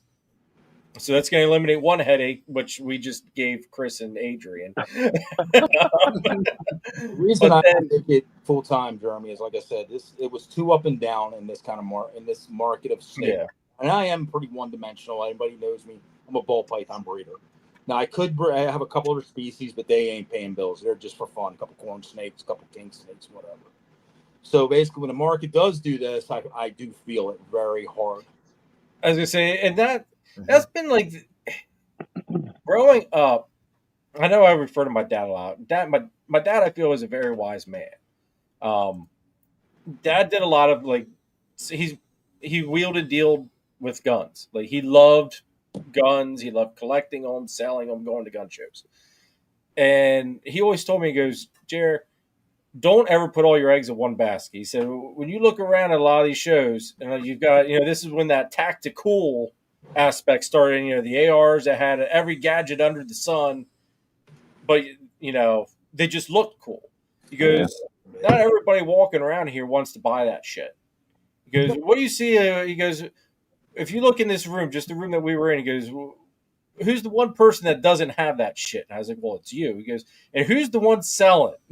I said, well, you. Okay, Pop. He goes, he's like, I got some of that stuff.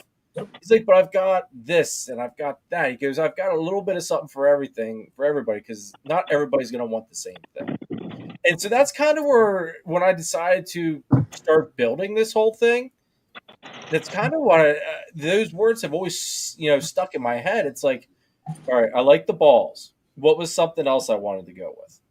Carpets. I've always loved the carpets. So I got into the carpets. Started doing really good with those. All right, what's similar to the carpets that I really love? Diamonds. All right, we got a pair of the diamonds. And then there's one more species I wanted to add in there that I had years ago, which was the green trees. The right opportunity came up, so it's like, all right, I'm jumping on this. Now I've got my base or my foundation that I'm going to start building everything else up from that.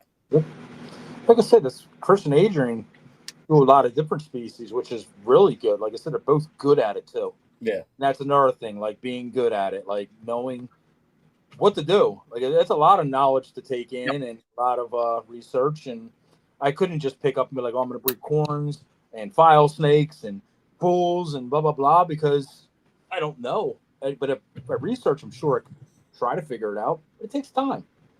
Yeah. Yeah. You're just not jumping tomorrow and being like, boom, I'm going to be a file snake and corn snake and this snake and balls and boas. And it's not happening, right?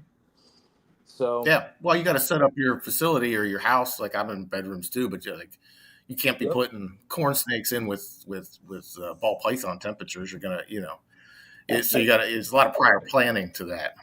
Setting up your room, setting up your all your different, your systems basically for the different species. Yeah. Yep.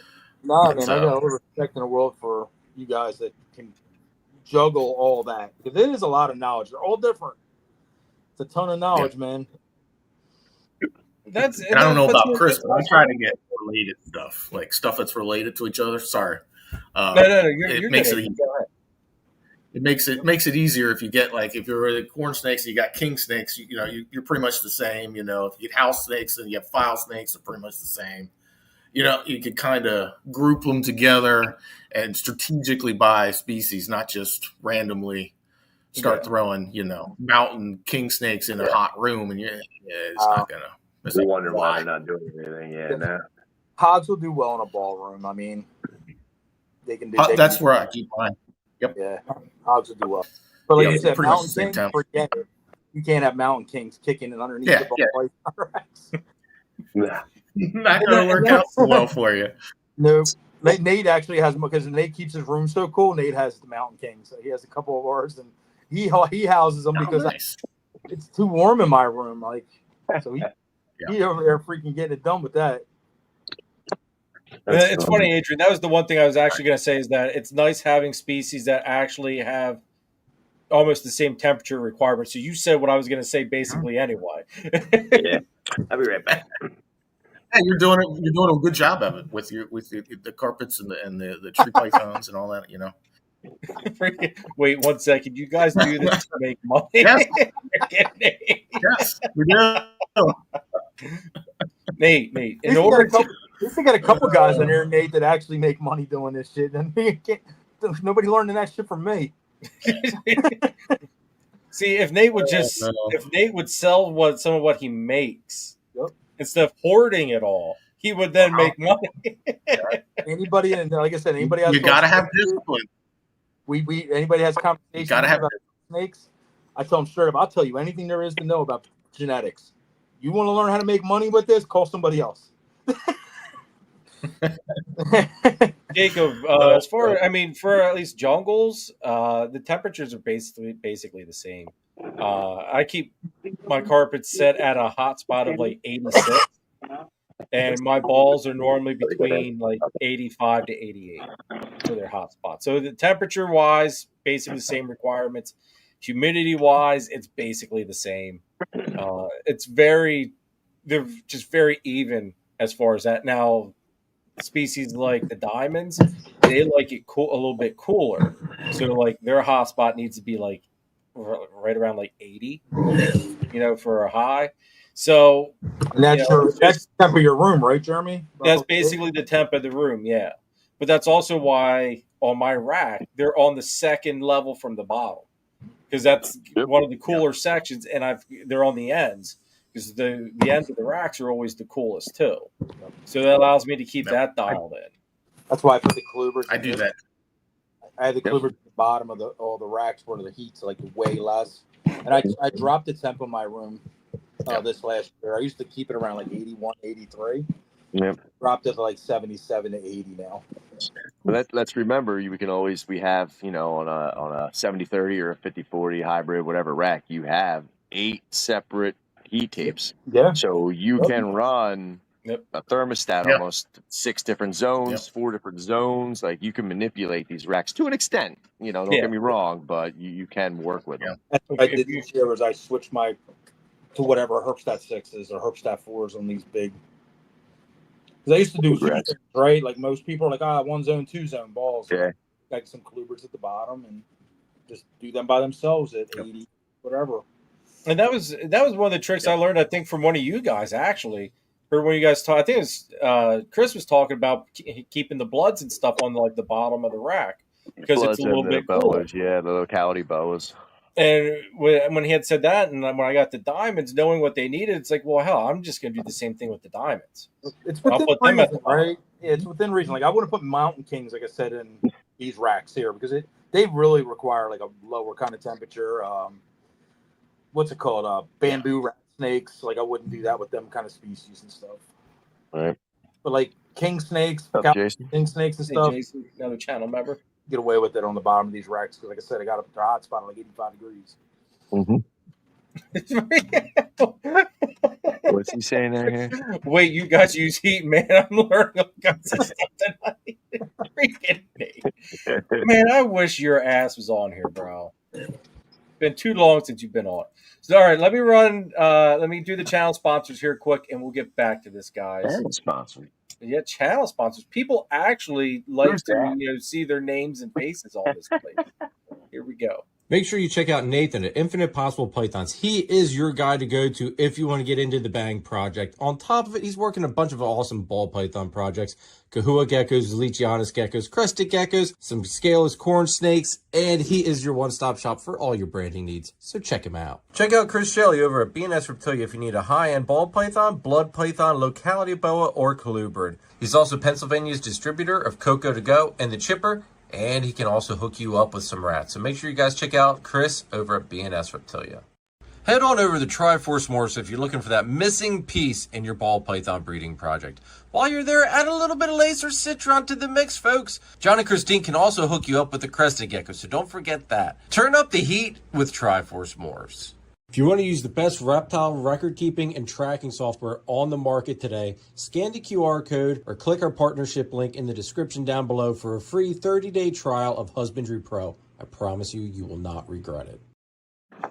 All right, Jacob asked a good question here. He says, I have a milk steak that likes room temp. How do you maintain heat on a hot spot if the room is warmer? Don't. As that there, you just run ambient temp then. Yeah. The hot would spot just turn it off. You can't reverse it. They're Yeah, not gonna. run ambient. Yep, just have to run ambient on that one. Yeah. Or find a cooler spot in the house, make a whole new setup, and then just keep that room cooler and give it a hot spot then at that point. Yeah. But I would just run ambient. Or put Definitely can't reverse it. You could put that rack near like an AC vent or something like that.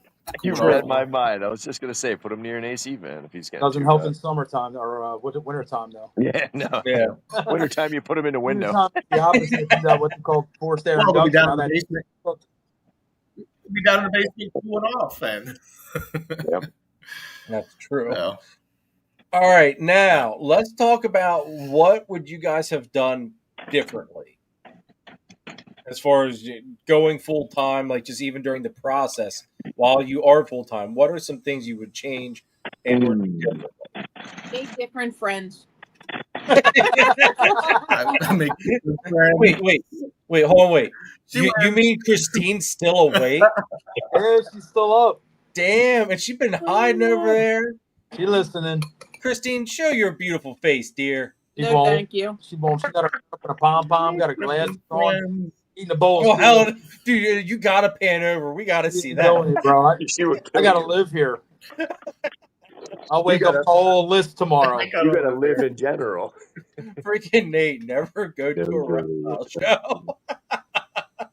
This guy. Tell you what, man. Tell you what.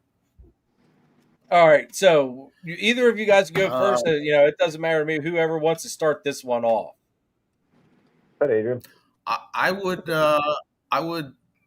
turn my collection over more often and faster.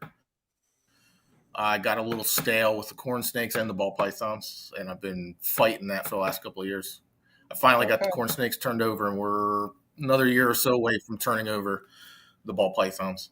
I concentrated on the hog noses, and I kind of ignored them. And all of a sudden, I was like, I'm making the same shit every year. Like this isn't working. Like, and it's just boring, honestly. It's boring for me. It's boring for the customers, and it's not good for the bottom line. So, now, how often would you say that you would want to be having that rotation of animals?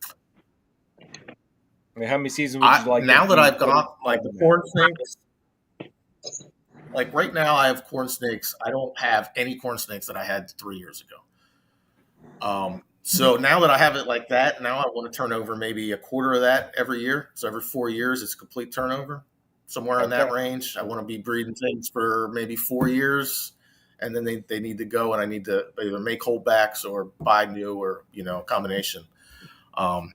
If you keep holding stuff, I have like I said, I was selling some of my original ball pythons. Like girls were 12, 15 years old. Like, what are you doing with a head hypo? Nothing. Yeah, unfortunately. It's like, she was a good egg producer, but what are you going to do? She'd give you 13 eggs, but they, so that's what I would do. And that's my plan. I kind of put a ticker on all the females then. Males too, but especially the females. The males tend to go a little quicker. How long? Because I like corn snakes and hog noses. really have no idea how quickly they reach maturity. So how long does it take for them to reach maturity and breed? And then quick. Hog noses, most of mine are breeding their second winter. Okay. They seem to do better younger and smaller. I used to get them bigger and get them a little older, and I'd have problems. This year, I really bred some smaller girls, and they did fantastic. Like I had almost no egg binding. The little bit that I did was very easily taken care of. Okay.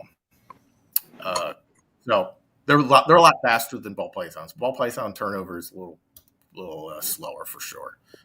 Corn snakes, I usually go 3 years. I usually go that third. But again, I keep them small now. Okay. I think smaller females, the bluebirds, do better.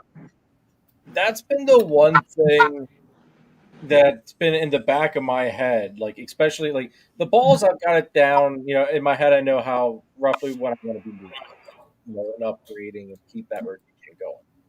My problem, and I want to get like Mike Curtin back on here, basically just to kind of go over how he does it and some of these other carpet guys.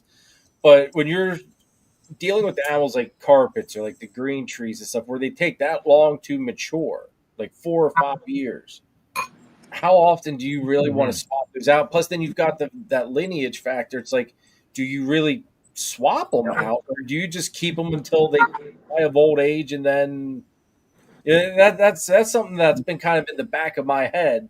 That's why I was kind of curious with the corn snakes and the hog noses, how long all that process is for you guys. So without morphs, you would just breed them as long as they're giving you viable clutches. You're not chasing a morph combination, so True. I wouldn't really rotate them too much. And then I would just hold back. If you hold back like one female a year, you're always going to have. Eventually, you'll get to a point where you have a new female every year. You know what I mean? No matter how long they take you to breed to get the breeding size, it takes 4 years. If every year you keep one, eventually you'll be like boom, boom, boom every year. You'll have a new female coming up. That's how I would do it. Anyway. It's just one of those things that have been sitting in the back of my head. It's like, all right, if I've got X amount of room, obviously that room fills up quick, especially because everybody knows my carpet addiction. It's just can't help it. It's literally I'm kind of like John in that sense. Like I just want to keep everything that I freaking make. It's terrible. But anywho, John, Chris, you guys are up. What I did was a new. I don't want to word this. I got in a rut the last 2-3 years. I started, getting these snakes, and I started making a lot of stuff that I thought people wanted. Don't get me wrong, I wanted some of it too, and I started striving toward like Pompeii's and whatever, and I started doing that kind of stuff, and that's great. That's like whatever. But what I did this year was go back to kind of what actually got us to where we're at. I just started messing with snakes you wouldn't really see.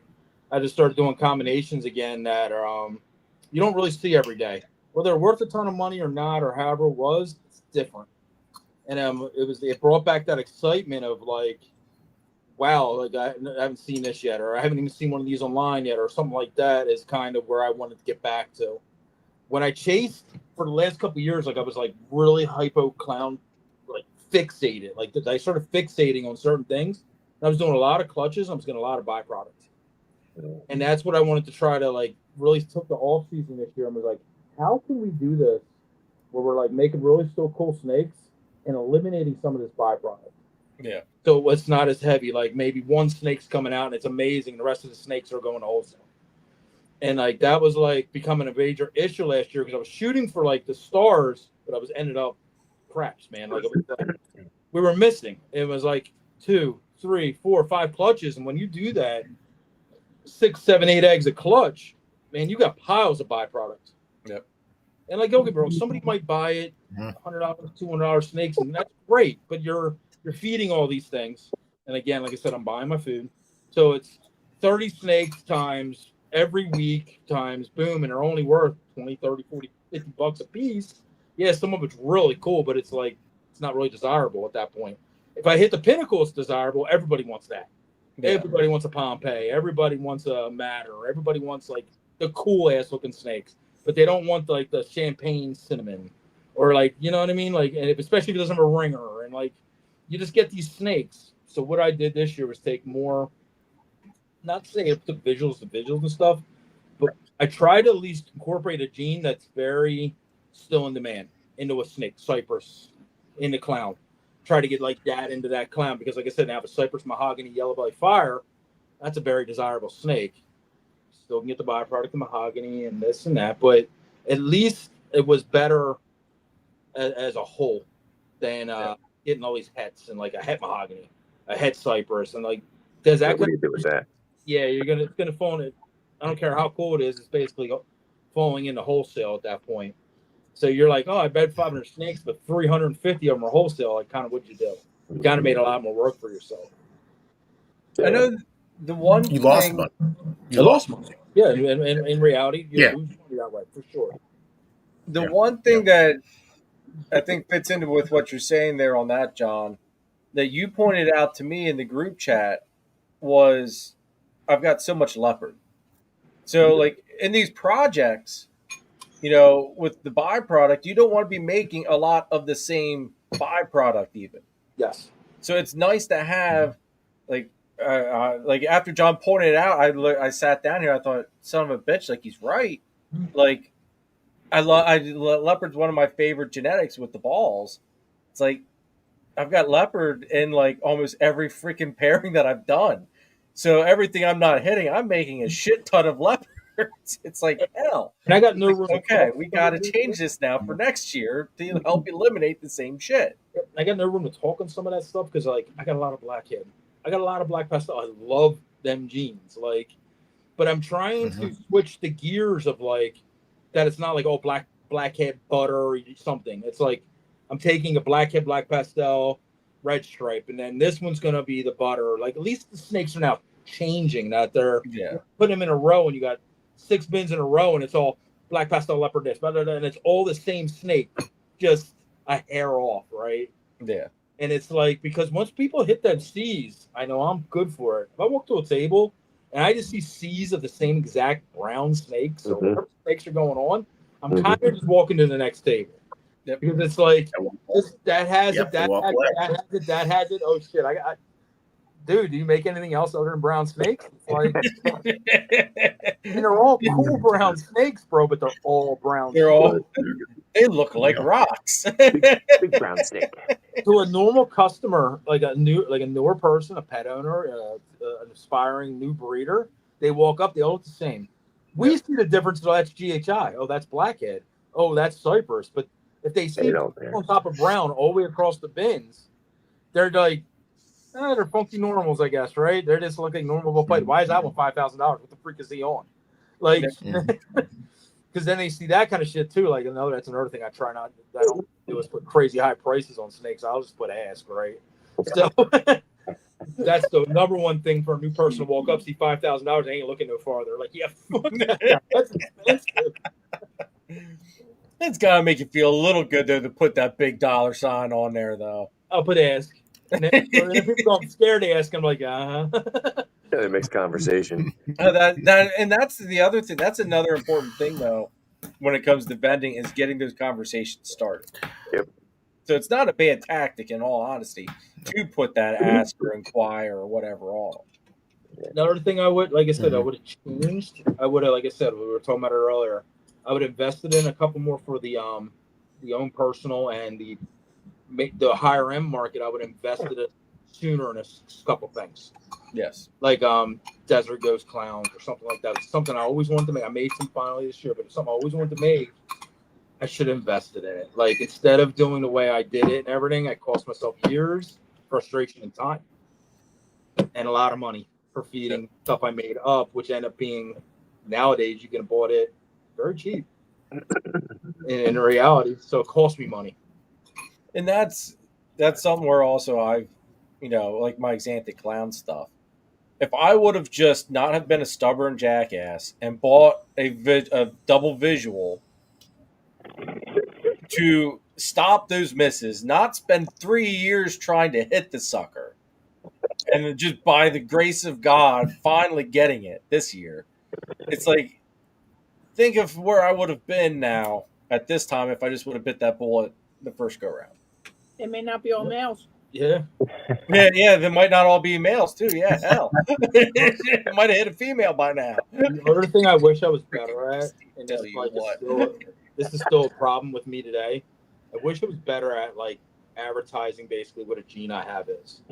Like Citron, right? Like I if I was like better minded with like advertising what it actually does, because I'm just not that good at it. Yeah. To put it, I can show people at the table what it does. I can talk on the show what it does, but I'm not a guy that's like on Instagram, like check out this new combo Citron. It does this, like, and then show the difference of what it actually does in the same genetic as, just say, Citron leopard yellow belly. Well, leopard yellow belly and a Citron leopard yellow belly are night and day from each other. I've just never been good at zeroing in on what it is my actual snake is doing, and that's something I wish I would have changed a long time ago. And see, and that's something too with me getting that new dinker that I've got to prove out now. It's like I've got to figure out at what point do I start saying, "Hey, look at this," because I obviously wanted to catch traction, Right. but at the same token, I don't know if it's going to be anything for another 2 years. So it's like, at what point do I start kind of showing this off, promoting it? Yep.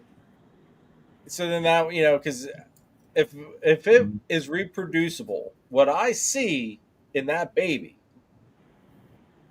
is going to be like, it's just going to be amazing. Yeah, social media. I'm in love with that freaking thing. Yeah, social media for me is a very weak spot. I'm very old school. I'm still pad and pen with a lot of shit. I know I got husbandship pro and all that shit, but I'm still I don't pad and pen. Like I said, I'm 49. So the whole internet world, I'm just not good at it. And I wish I was a little bit better. And even Christine, she's not good at it either. So between the two of us, we're like, oh man, she's always telling me like, get pictures, let's do a reel. And I'm like, it's not good enough. Like that's my mentality. It's like I'll do it, and I'm like, that sucks. So I never released it. And it's probably it's a me problem. Something I'm trying to work on. Dude, I'm with you on that just because, like, I take pictures of the Xanthics or even, like, my gelatin girl. I take the pictures, I look at it, it's like the color's not right. And I fight with the camera trying to get the color right. I eventually just say, the hell with it. I'm not posting shit. Like, I'm not going to post it and have it look like crap. And then when I make the babies, no one wants to sell them because, oh, well, those are ugly-ass freaking babies. It's just like, no, we're not sabotaging that shit. So, Julia, what does it do? It's a granity like gene basically. Kind of adds some really wacky patterns, some granity to it. Completely different color to it as well. That's the interesting part. Yeah, like the color of it. Let me go see if she's out of shed. She's due to shed. It's just like me, like I said, Chris is in the group, our little group, we always talk.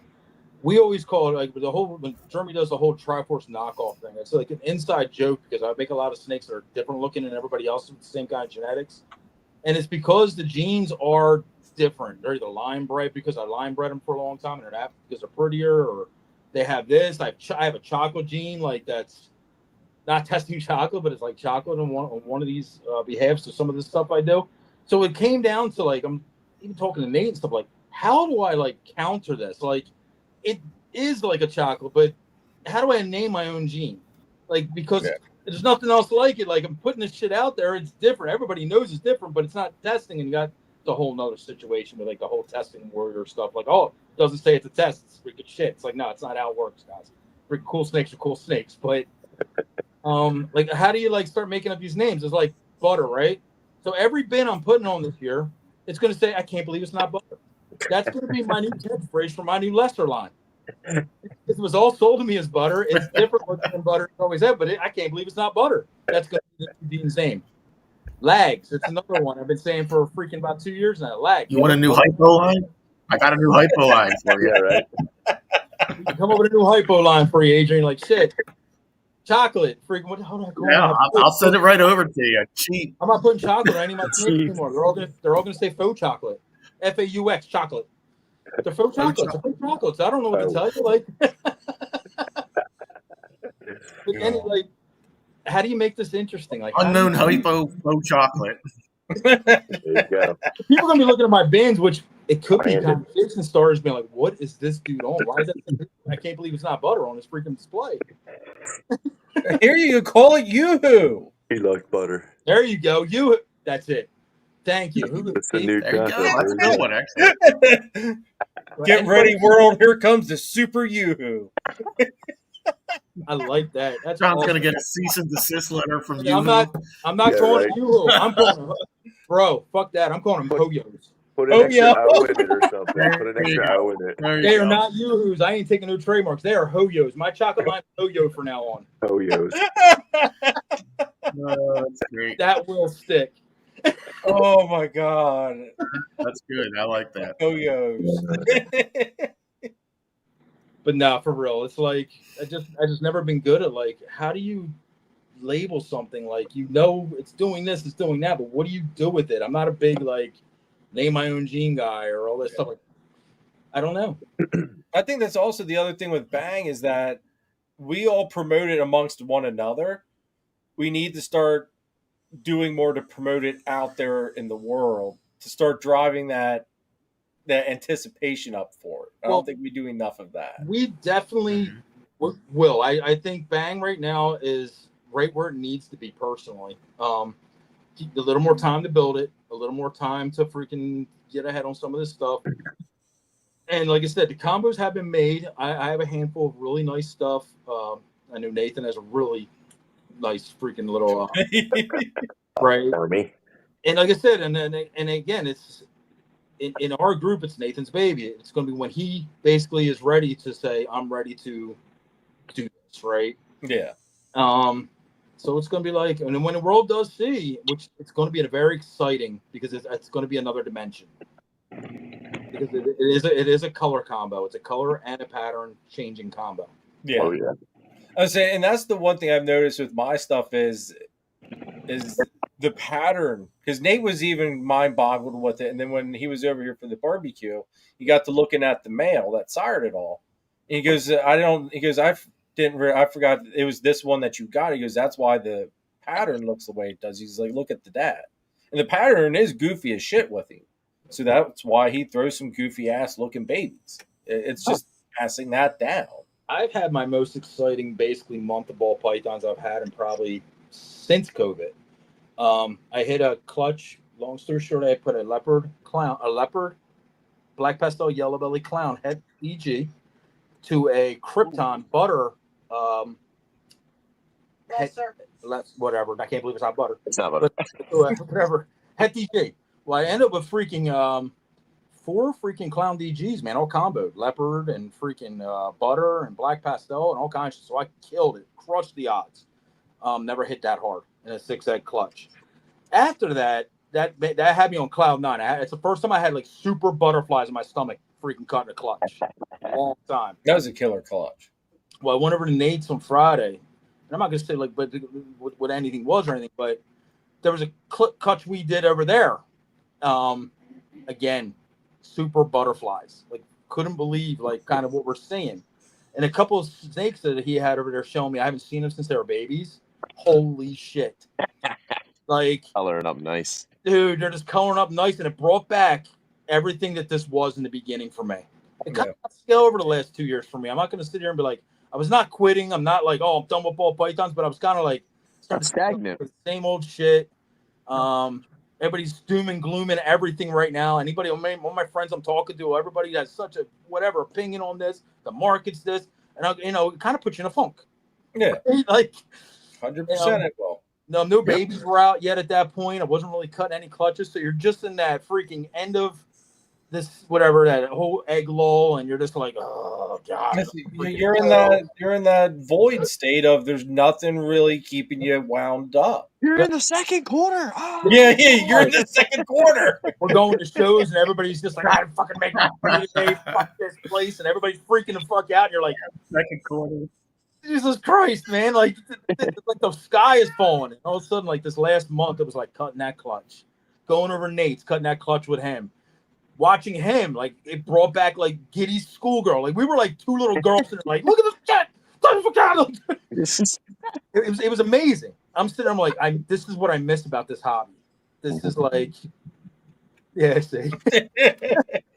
Yeah, dude. All right, you realize I sent him a text like, dude, I've got to see what this hype is. So I've got to see it. And you know what he did? He just sent me googly eyes. That was it. Googly freaking eyes. He won't even show me what the hell is in those eggs. It's like, what the hell, bro? You ain't gonna show anybody them damn things until they're out eating shit and they're established. And like I said, you might see them at that point. Well, dude, I need to be IDing shit in the egg. Nate, you know this. Full IDs before they even come out of the egg, bro. But I definitely want to share that story, like I said, because I know how easily you can fall into a funk with this. It's like kind of why the market is the way it is, because you got these guys at the top saying everything's losing value, so people are scared to death to buy, right? So yeah. I totally know what that feels like, because like I said, it trickles down into everybody. If you're hearing negativity all around you, it brings negativity to you. Yep. Mm-hmm. But so like I said, I cut that clutch this week and went over to Nate's and like we shipped me some snakes, and I'm like, I'm all in again. I'm like, freaking yeah! Like I haven't felt this good about ball pythons in 5 years. I mean, Christ. That's awesome. Yeah. That's awesome. Like, for sure. The one thing, like for me, like this year, yeah, I've been hitting the males, and I was down about not having carpets. But I will say this: seeing those visual bangs pop up in the egg, yeah, for sure. You can hear it. Like I went back and watched that first video. You can hear it in my voice, the excitement coming up. And folks, when you guys get to see the next bang clutch get cut, you're going to see it even more, because I'm just kind of like, wait, what? Like, there's no way in hell we like, and like, and it was nice to be able to focus on the balls. As much as I missed the carpets and stuff, it was nice to focus on the balls and that excitement aspect of it. Making new shit that I've never made, hitting those, some stuff the world's never seen yet, that at least that I know of anyway. And checking off some of those checklists, combos that I wanted to hit for several years. It's very nice to, It's always good to hit that dopamine in you. Like I said, I got ADHD. Like I said, that when that shit hits, that's again, like I said, I got guys hit me up all the time. First clutch ever. But we did it with our snakes or something. And the excitement that they get, it's like capture in a bottle.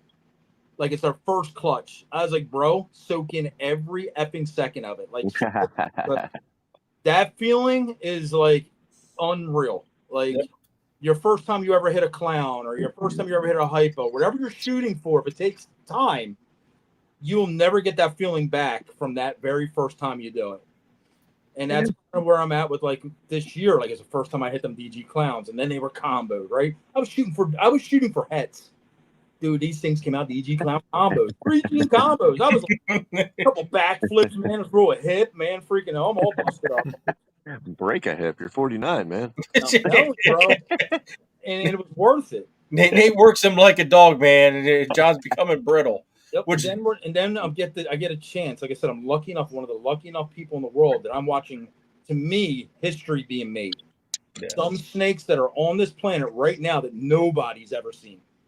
Yep. And that to me is like, that's worth its weight in gold. It's neat. Yeah. You can't put a dollar sign on that. You can't do anything. Yeah. You're part of something that's moving forward. It's gonna be talked about 20 years from now. Kind of like the Orange Dream when it came on the scene. Like everybody was like, look at this damn snake. This next generation of snakes are gonna be that of, look at this color we can put on this stuff. Yep. It's not, like I said, a lot of people don't know. Like you mentioned a bang, you're like, oh, what's that? Mm-hmm.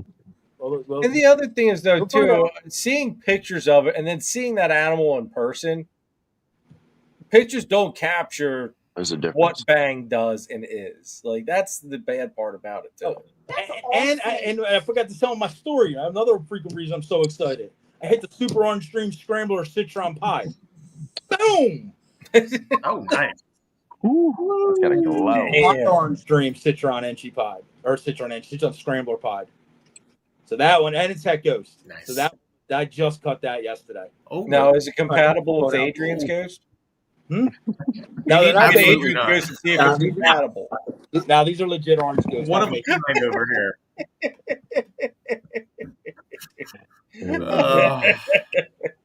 Just made me sick, I tell you. That was like my clutch. That was my clutch for the year. Don't you want to buy another rack and hold them all back and follow it through? Come on, John. Absolutely not. Oh, look at that. Damn it. It's a baby, so I'm going to show you the cool one, and I'm going to show you the absolutely mind-blowing one. That's nice. Okay, John's up on the big screen for you guys, right? Yeah. Is okay. he? I'm over in the corner on my screen, so that's all good. Yeah, you're up on the big. I thought he was putting everybody else up. Now there's that one. There you go. Nice. That's pretty. That's real nice. That's got just the right amount of white to it. Yeah.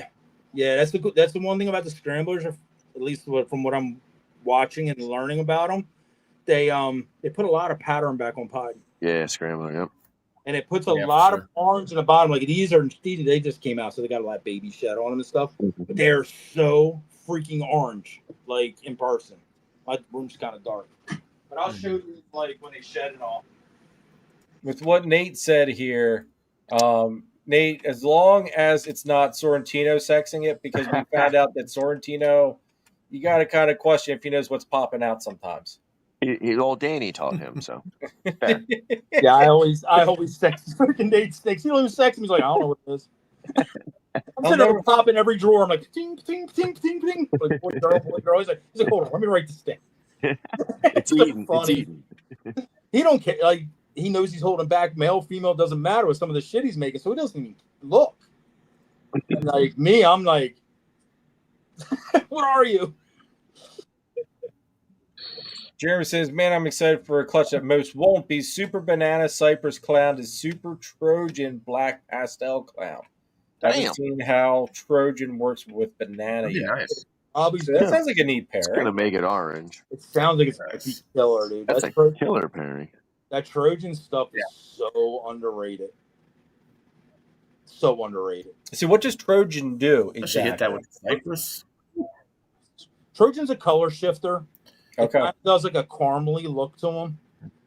Is the only way, best way to explain it. Like I got a badass Trojan Hurricane, and what it did with Hurricane, like the Hurricane's a super dark gene, and it kind of brought this like caramelized color onto it.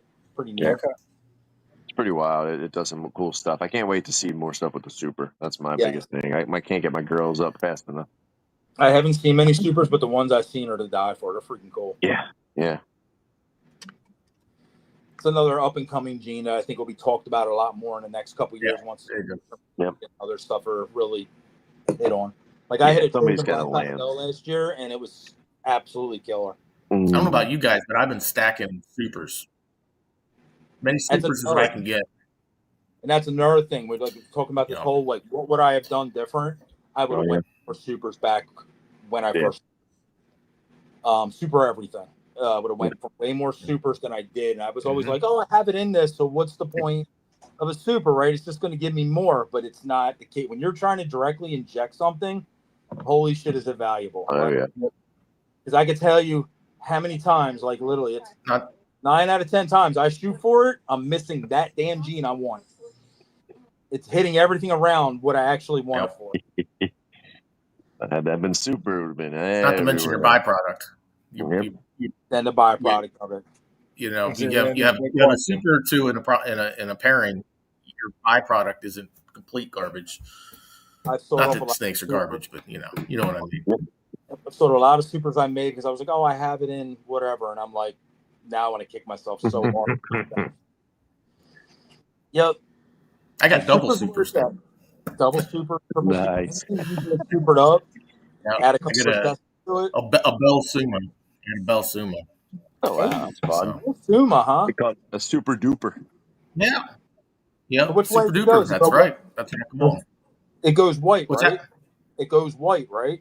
Well, it's a Super Mojave, so it's got a gray head and it went very yellow as it aged. Oh, okay. It went very yellow.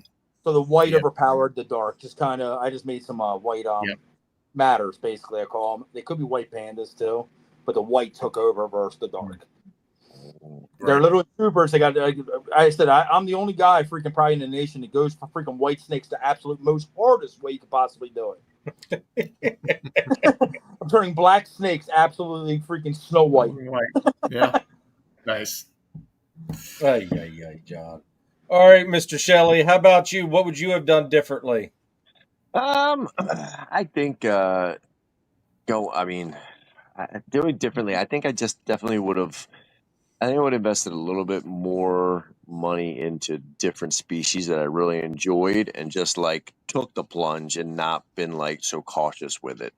Because shit, you spend anything over, a couple grand, you're always, the new species, something you haven't worked with is always, questionable. Makes you a little weak, but doing it so long now and having the experience with so many different species, I'm more apt to more like, well, like, come on, bring it on, give me this challenge. So I think earlier in the day, I probably would have, if anything, I would have focused more of, instead of putting so much money into the ball pythons with the recessives, I probably would have just expanded a little bit more with different species. But I'm not regretful for the recessives or anything that I got into, because it's all stuff I really enjoy. But who knows how, nobody knows how markets are going to change. So you live and you learn. Now, what species do you think you rather would have gotten into right away, or the same stuff that you have now, just earlier? Yeah, it still would have been the ball pythons, but I probably would have got into a few things a little bit earlier, like maybe some of the green trees, maybe picked up a couple imports earlier that were just, a couple hundred, like $400, and rolled the dice with a handful of them earlier on, or just certain other python species, like some white lips, or had some experience with those. But just more things that just were more captivating, that you always see in the books in the library or something. You're always like, as a kid, you're just like, wow, look at that. But nothing over like Australian pythons or, Indonesian, nothing particular like that. Just different things that really, catch my eye, and, even behavioral, sides of them too, not necessarily just the looks. I see. Everybody knows that's my big draw with the carpets is, that just how interacting with them, how they are. Yeah, for sure. Just love that interaction. But and it's like, you guys are talking about how changing out things, like Adrian was saying about, getting out the corns and rotating those and whatnot. And, it's a totally different animal when you think about your question, Jeremy, because you're like, well, how do I turn things out? And it's a very distinct difference when you're not line breeding, but when you're breeding for like a specific morph. It's a straight lineage. It's a locality, or the jungles. You're breeding for a specific, yellows or blacks. Whereas when it comes to a morph, it's just like, well, whatever comes out, and it's for sale. It doesn't have not that it doesn't have any meaning, but it doesn't have any real like geographical location to it, so to speak. So that's where I could see like that's going to be harder, to move the carpets, especially if you're building a foundation from them. Yeah. And the other thing is you figure with the carpets as well, you're line breeding, and, of course, if you're going for striped, like I say, a striped jungle, you've got to, put that striped jungle in that project, and maybe that bumps out, whoever. But it's one of those things of, at what point do you know that you got to bump it out? Like, it's something that's been just in the back of my head, because I've got 1, 2, 3, 4, 5 or 6, I think 5 jungles that are, next year they'll be in the adult enclosures. Now, granted, this year I don't have any holdback from it, but then I've got the diamonds that are going to be coming up to size as well. So it's, room's going to end up disappearing really quick. And it's one of those things that, now at what point, at some point things got to shift. And that's going to be the really hard part. Mm-hmm. I think that sounds, like I said, I need to get like Mike Curtin on, maybe even Nick Mutton. Mutton wouldn't be a bad one to talk on with that one. Trying to get them both on. That's true. Because Mutton will just run. Yeah. He'll run with it, and maybe, Mike will interrupt him a little bit and keep him in line. Nick would never do that. Nick almost reminds me of like having Billy on. Like once you get him going, you just sit back and let him go. Yep. It's one of the easiest shows to do. Yeah, for sure. Oh man, is there anything else you guys want to talk about tonight as far as this topic, Adrian? Especially you. I mean, is there any other things that you think we need to hit on before we call it a night, or? No one ever talks about cost of production when we do these type of things. Nobody ever talks about that, like cost of production, cost of sale, like average sale costs. I don't think a lot of people, at least it doesn't seem like a lot of people are doing that kind of math. Like I do it every year, the end of the season. How much does it cost me to make a ball python? How much does it cost for me to make a hog nose? And how much did I sell them for? And you get your profit in there, and then that's kind of how you run a business. At least that's how I run mine. Actually, I never thought. I think a lot of people aren't doing that. That's what I mean. I think a lot of people don't really think about that at all.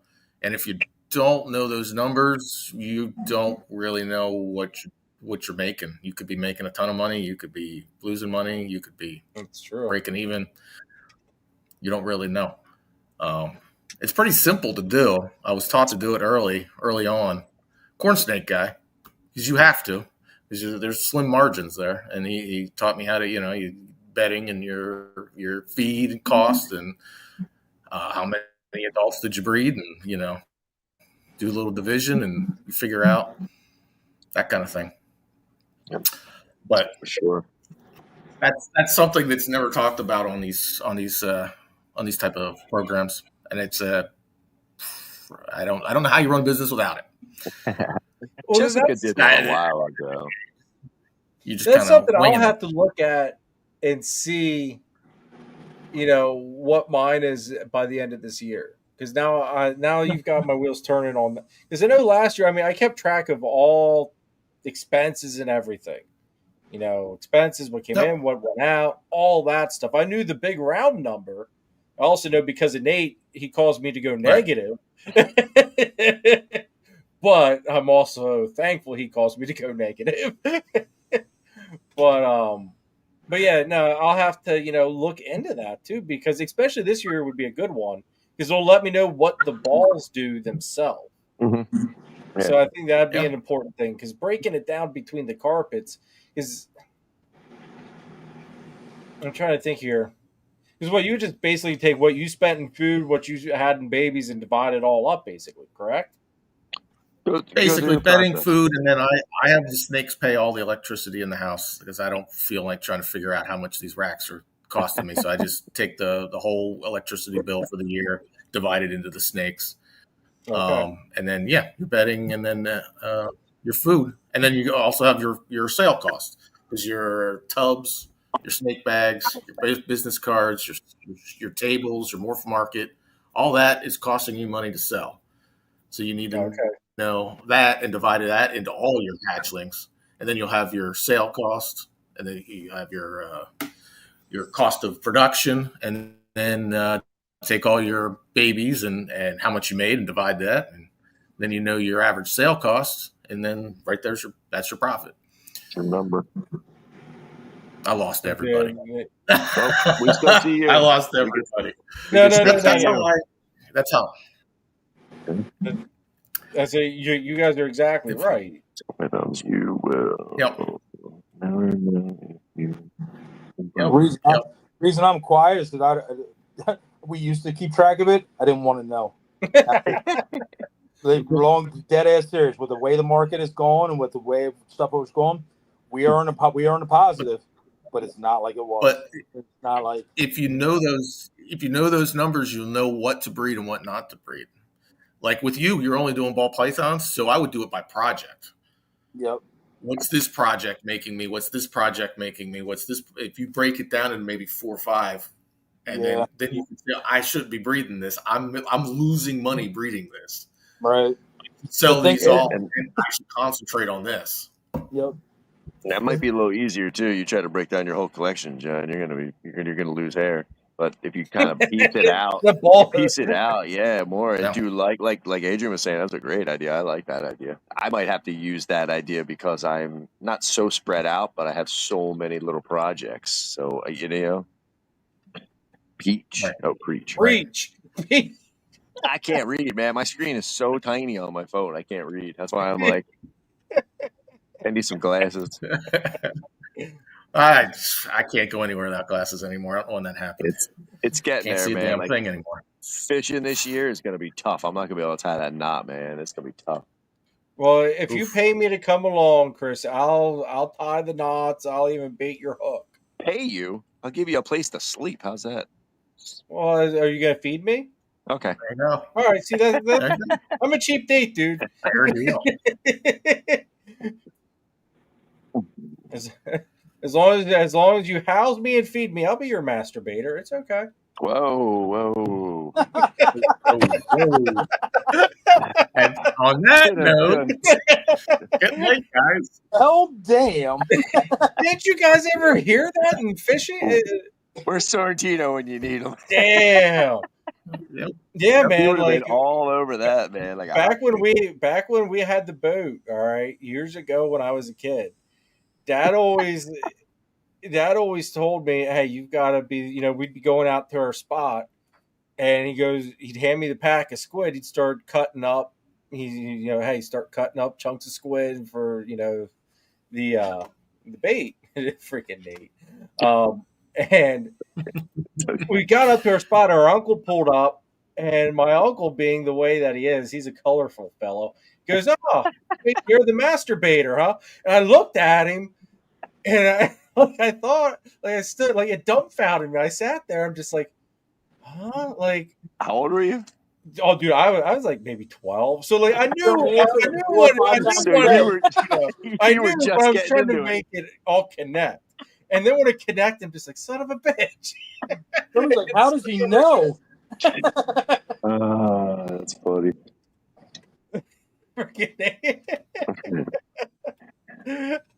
Oh god. But no, funny haha story of a little bit of insight into my childhood.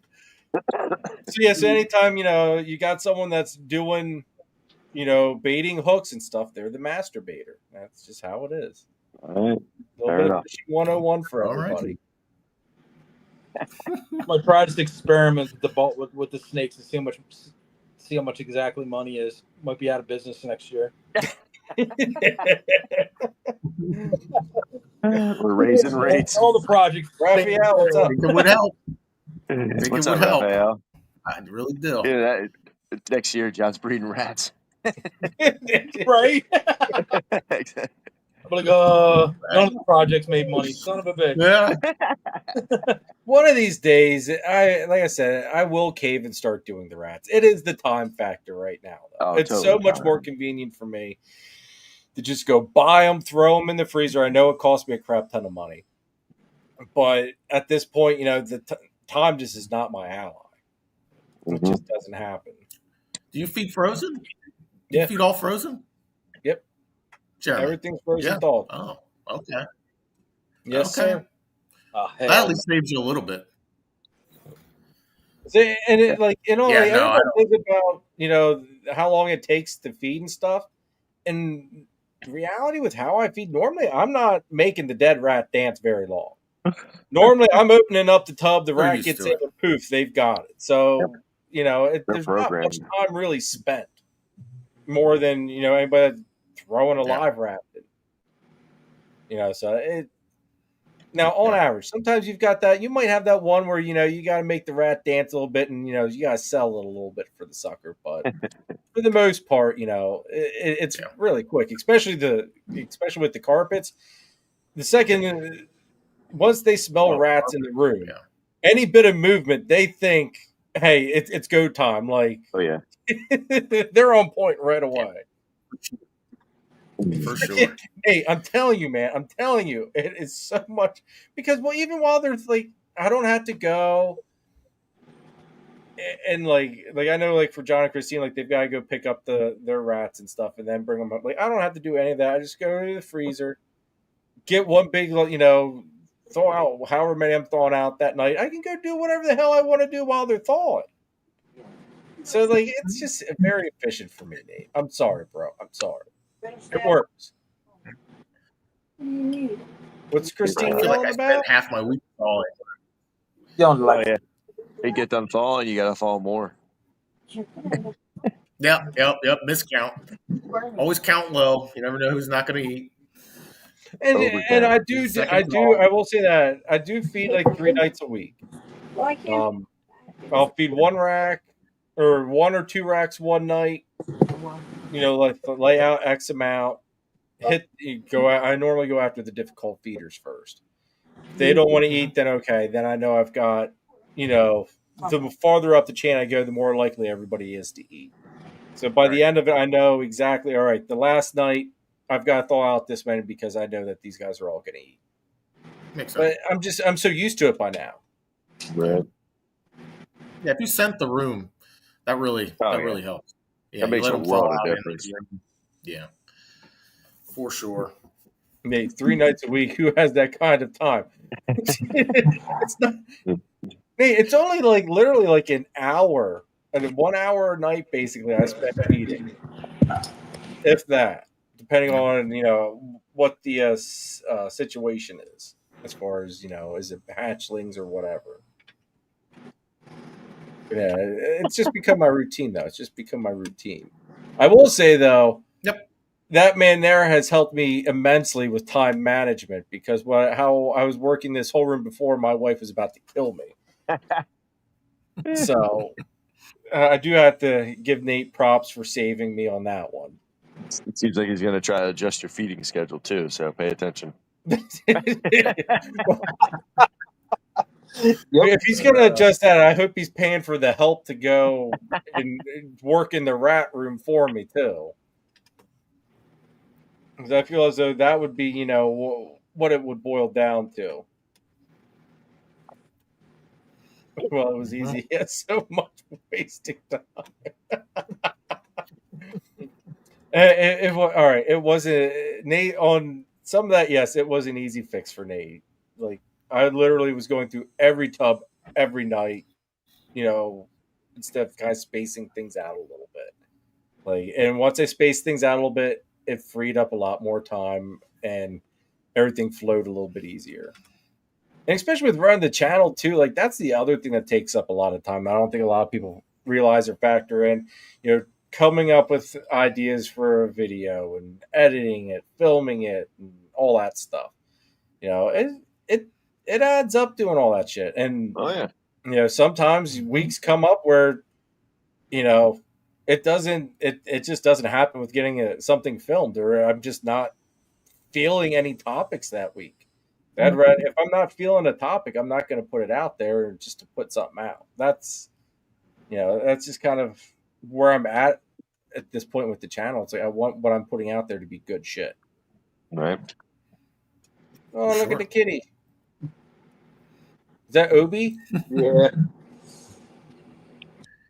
Obi teabagging the camera there. Right. He wants his treats. That time. So is there anything else we want to talk about tonight, guys? Nothing I can think of. No? I think we covered everything. All right. Well, let's call it a wrap because we're actually almost at 2.5 hours. I think this episode was jam-packed with good shit. Good. So, Adrian, I do want to thank you, sir, for coming up with this killer idea. I'm just curious because I didn't get a chance to ask you backstage, and if you don't want to talk about it, that's fine. How are you feeling? Where are you at with all this? Because I think that I know it's been you're always in the back of my head as to hoping that you're doing well and getting better. Doing pretty well. Responded pretty well to the chemo so far. I did have a little setback. I had a pulmonary embolism, which comes along with chemo. They could give you blood clots. It's a blood clot in your lung. So I was in the hospital for a minute for that, but the medicine's taking care of that.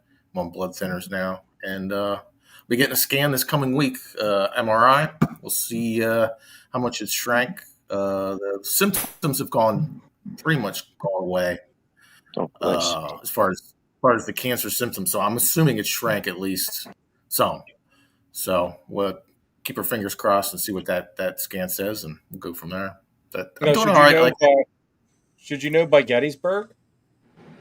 No, I will have had the scan, but it won't be read yet. It'll be probably 2 weeks before it gets read, and I get the and everything.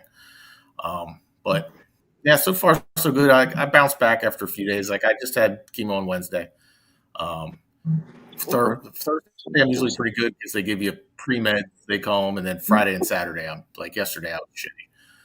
But today I'm feeling half decent, Good. So good. Well, I know when you said about coming out to Gettysburg, that had me excited because the last couple of shows I've been at, you haven't been there, and it's just always like shit. Like, they've been lining up. It sucks not seeing you at them and everything. I appreciate that. Yeah, it sucks when they line up with the chemo at days. I'm like marking the days, and like, I can't make that one, but I can make this one. So, but yeah, so far so good. Good. You coming out Friday or you coming out Saturday night? No, I'll be there Saturday morning. Saturday morning. What is it with people not wanting to go out and partake of the shenanigans of Friday night? Oh, that freaking! It does sound like fun. Oh yeah, the barn food is awesome, man. Yeah, I can't wait for that. Yeah, Mr. Shelley, you especially like you've got like an open offer to stay here, and you never take it, sir. Shelley. I know. I think the whole family's coming out in November. Okay. Yeah, I was gonna try to drag them out the next week, but it's too much. We just got back from a long vacation. The kids about had it in the car, and then today at Hershey, they're like, forget it.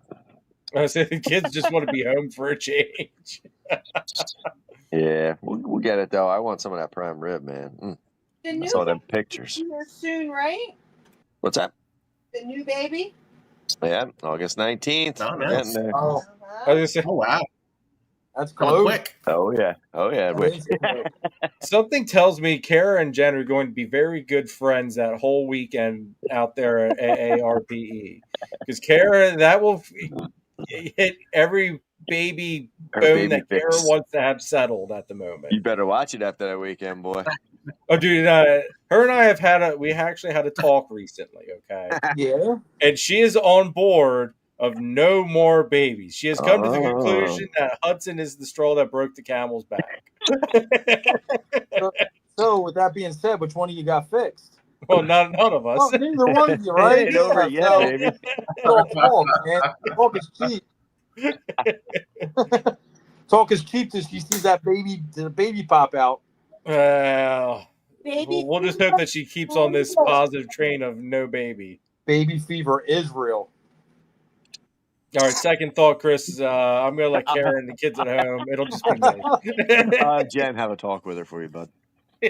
Speaking of which, did you get your room? Did you book your room? Not yet. I DM'd Lauren again today to see if she gets back to me. If not, I might just DM Troy because she didn't get back to me, a week and a half ago when we talked. And so today, nothing yet. So we'll see. I'll give it another day or so. And then maybe I'll just DM Troy and be like, what is going on? Like, what up, Keys? Dude, I would not sit on it too much longer because when I booked our room, there was different options. All right. And I don't know what the fuck hearing accessible means, but I got a fucking hearing accessible room.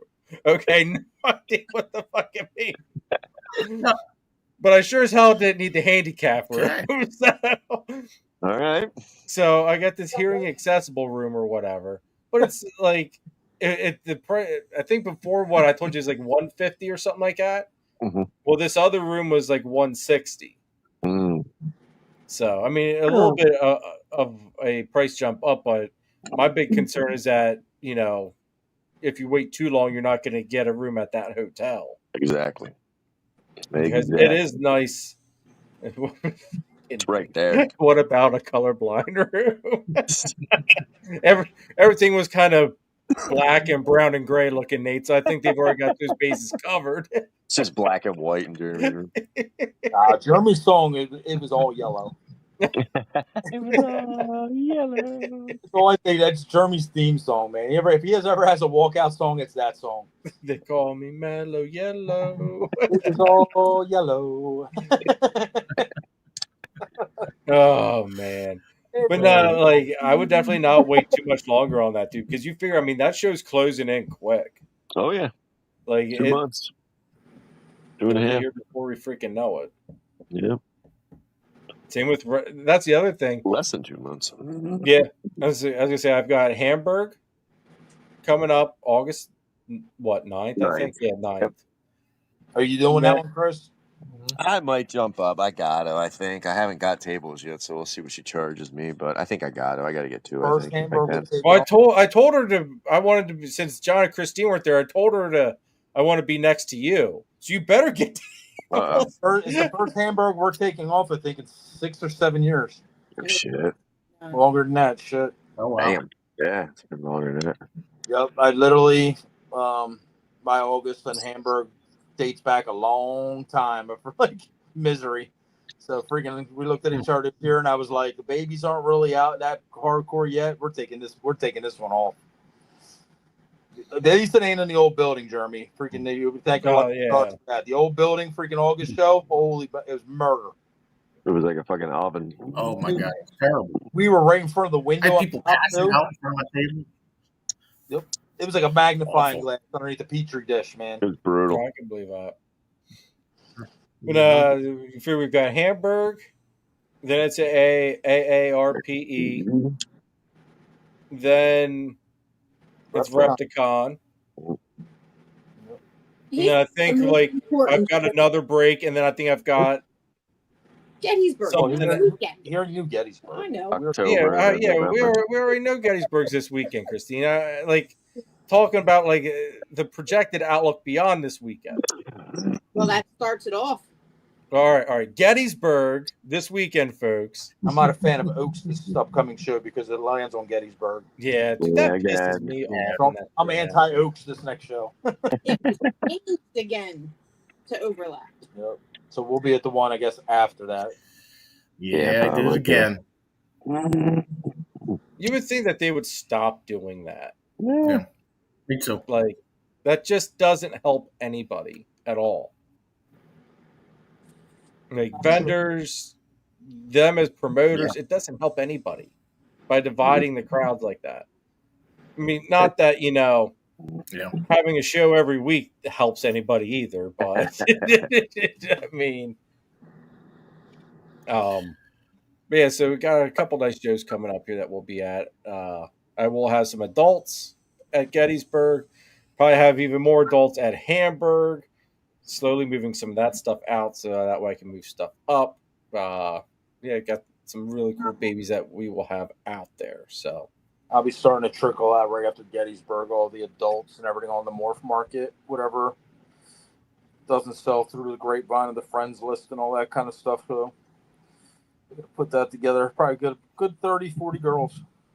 Ooh. Freaking Phil. What'd he say? Outlets and colorblind paint. Which, you know what? All right. I got to say this. You guys gave me such a freaking outlet complex. And you know what? I skimped on the outlets. And I'll tell you what, it bit me in the fucking ass, all right? It bit me in the ass. I skimped on the outlets. Because now I don't got enough outlets. I got to run power strips. So look what you guys did to me here, okay? You gave me a complex, and it screwed me. So not only is he colorblind, he can't fucking count. I got a rack here. I got a freaking thing here. Maybe I need an outlet. Nope. No, I didn't. Like, each wall's got 2 outlets. All right, but I need to have 4 because of and man, I tell you what, maybe you counted your cages and racks before you stuck with 2 outlets per wall. Oh my God, Jeremy, what are we gonna do with you, dude? They busted on my outlets. I'm going less outlets. Freaking cages cover them. Oh, too funny. Freaking Phil Hill King outlet. You could have moved a couple of them outlets you had on the other room and freaking moved them into that room. You wouldn't even have to buy them. Dude, I honestly did think about flip-flopping sections and putting the carpets over there and putting the balls over here. Yeah, why not? But I like this setup where how I have the desk and everything. It's just perfect, and I gotta have a nice backdrop. So it's a love-hate relationship. Not for nothing, Jeremy. It looks like a green screen. You could use it now. It does. Well, For now, it does. You guys got to wait till everything starts filling up a little bit more. I mean, I don't know how many people actually thought that was real behind you or not, but it looks like a grease. If it wasn't like it's not going all blocky and bouncing around. Sure. Oh yeah, that's gonna say. Oh God, what's up, Jamie? Thanks for tuning in. Oh, Jamie. But everybody, that's going to be it for this week's episode. Make sure you guys go check out all of us out at Gettysburg Reptile Expo LLC this Saturday. You don't need to be anywhere else. Be at the show, support it, come by, say hi. I hear John's kissing babies and signing autographs. I don't know what Shelly's going to do. So John's kissing babies and signing autographs. So I ain't even right, man. I'm freaking signing shit. You're kissing babies. Maybe.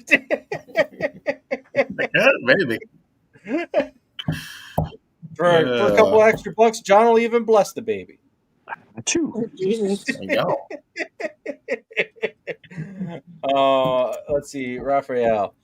On the next Warful stock, let's help Jeremy finish that wall. I agree. You need to finish that trim. All right. I told him while I was there to put a damn curtain over, and he still hasn't. All right. Good call, Raphael. There's, you can't really see it. There's boards over there in that corner by all the water stuff. There you go. I just need to cut those and, get them painted. So the stuff is there to make that look right. I just haven't done it. You better pony up and put some corner beads on that shit. Ooh. Man, you're getting need some corner beads, man. You could just corner bead that in and paint it right in, spackle it. You don't even need to put a piece of drywall there. You'll be fine. That's true. Yeah, John, I tell you what, I'm so sick and tired of spackling shit. I was trying to get you done quick, man. Two little corner beads, put a little tape on that seam right there, paint it in, done with it. Yeah, but then I gotta sand it, and that's gotta paint the back of them steps too, because we can always see them in the freaking in the camera. They gotta be white or something. Get that box out of the way too. It's a little gaudy.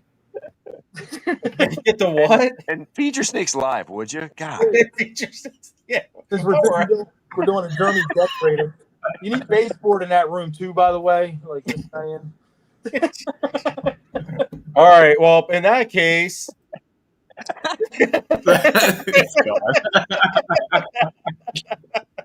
I learned that from me. This week's video, folks, hopefully Charlie can get me the shed test results back from the last, actually it would be the second I don't know what clutch it is. It's an Exantic clutch. I know that much. Hopefully he gets me the results back this week in time, and I can manage to get everything filmed and everything and release that, because some of those babies will be out at the Expo, depending how the test results come back as far as the heads. Some may stay, some will go for sure.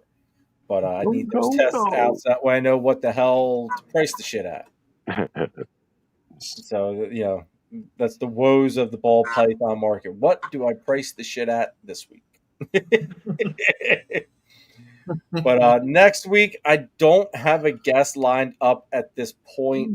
I figure I'm kind of debating. I might try to pick somebody up off the show, in all honesty. See if I can talk them into being crazy and, coming on.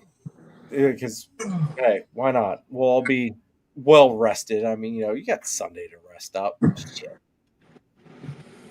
But, I like it. So, yeah. So, we'll see how it goes.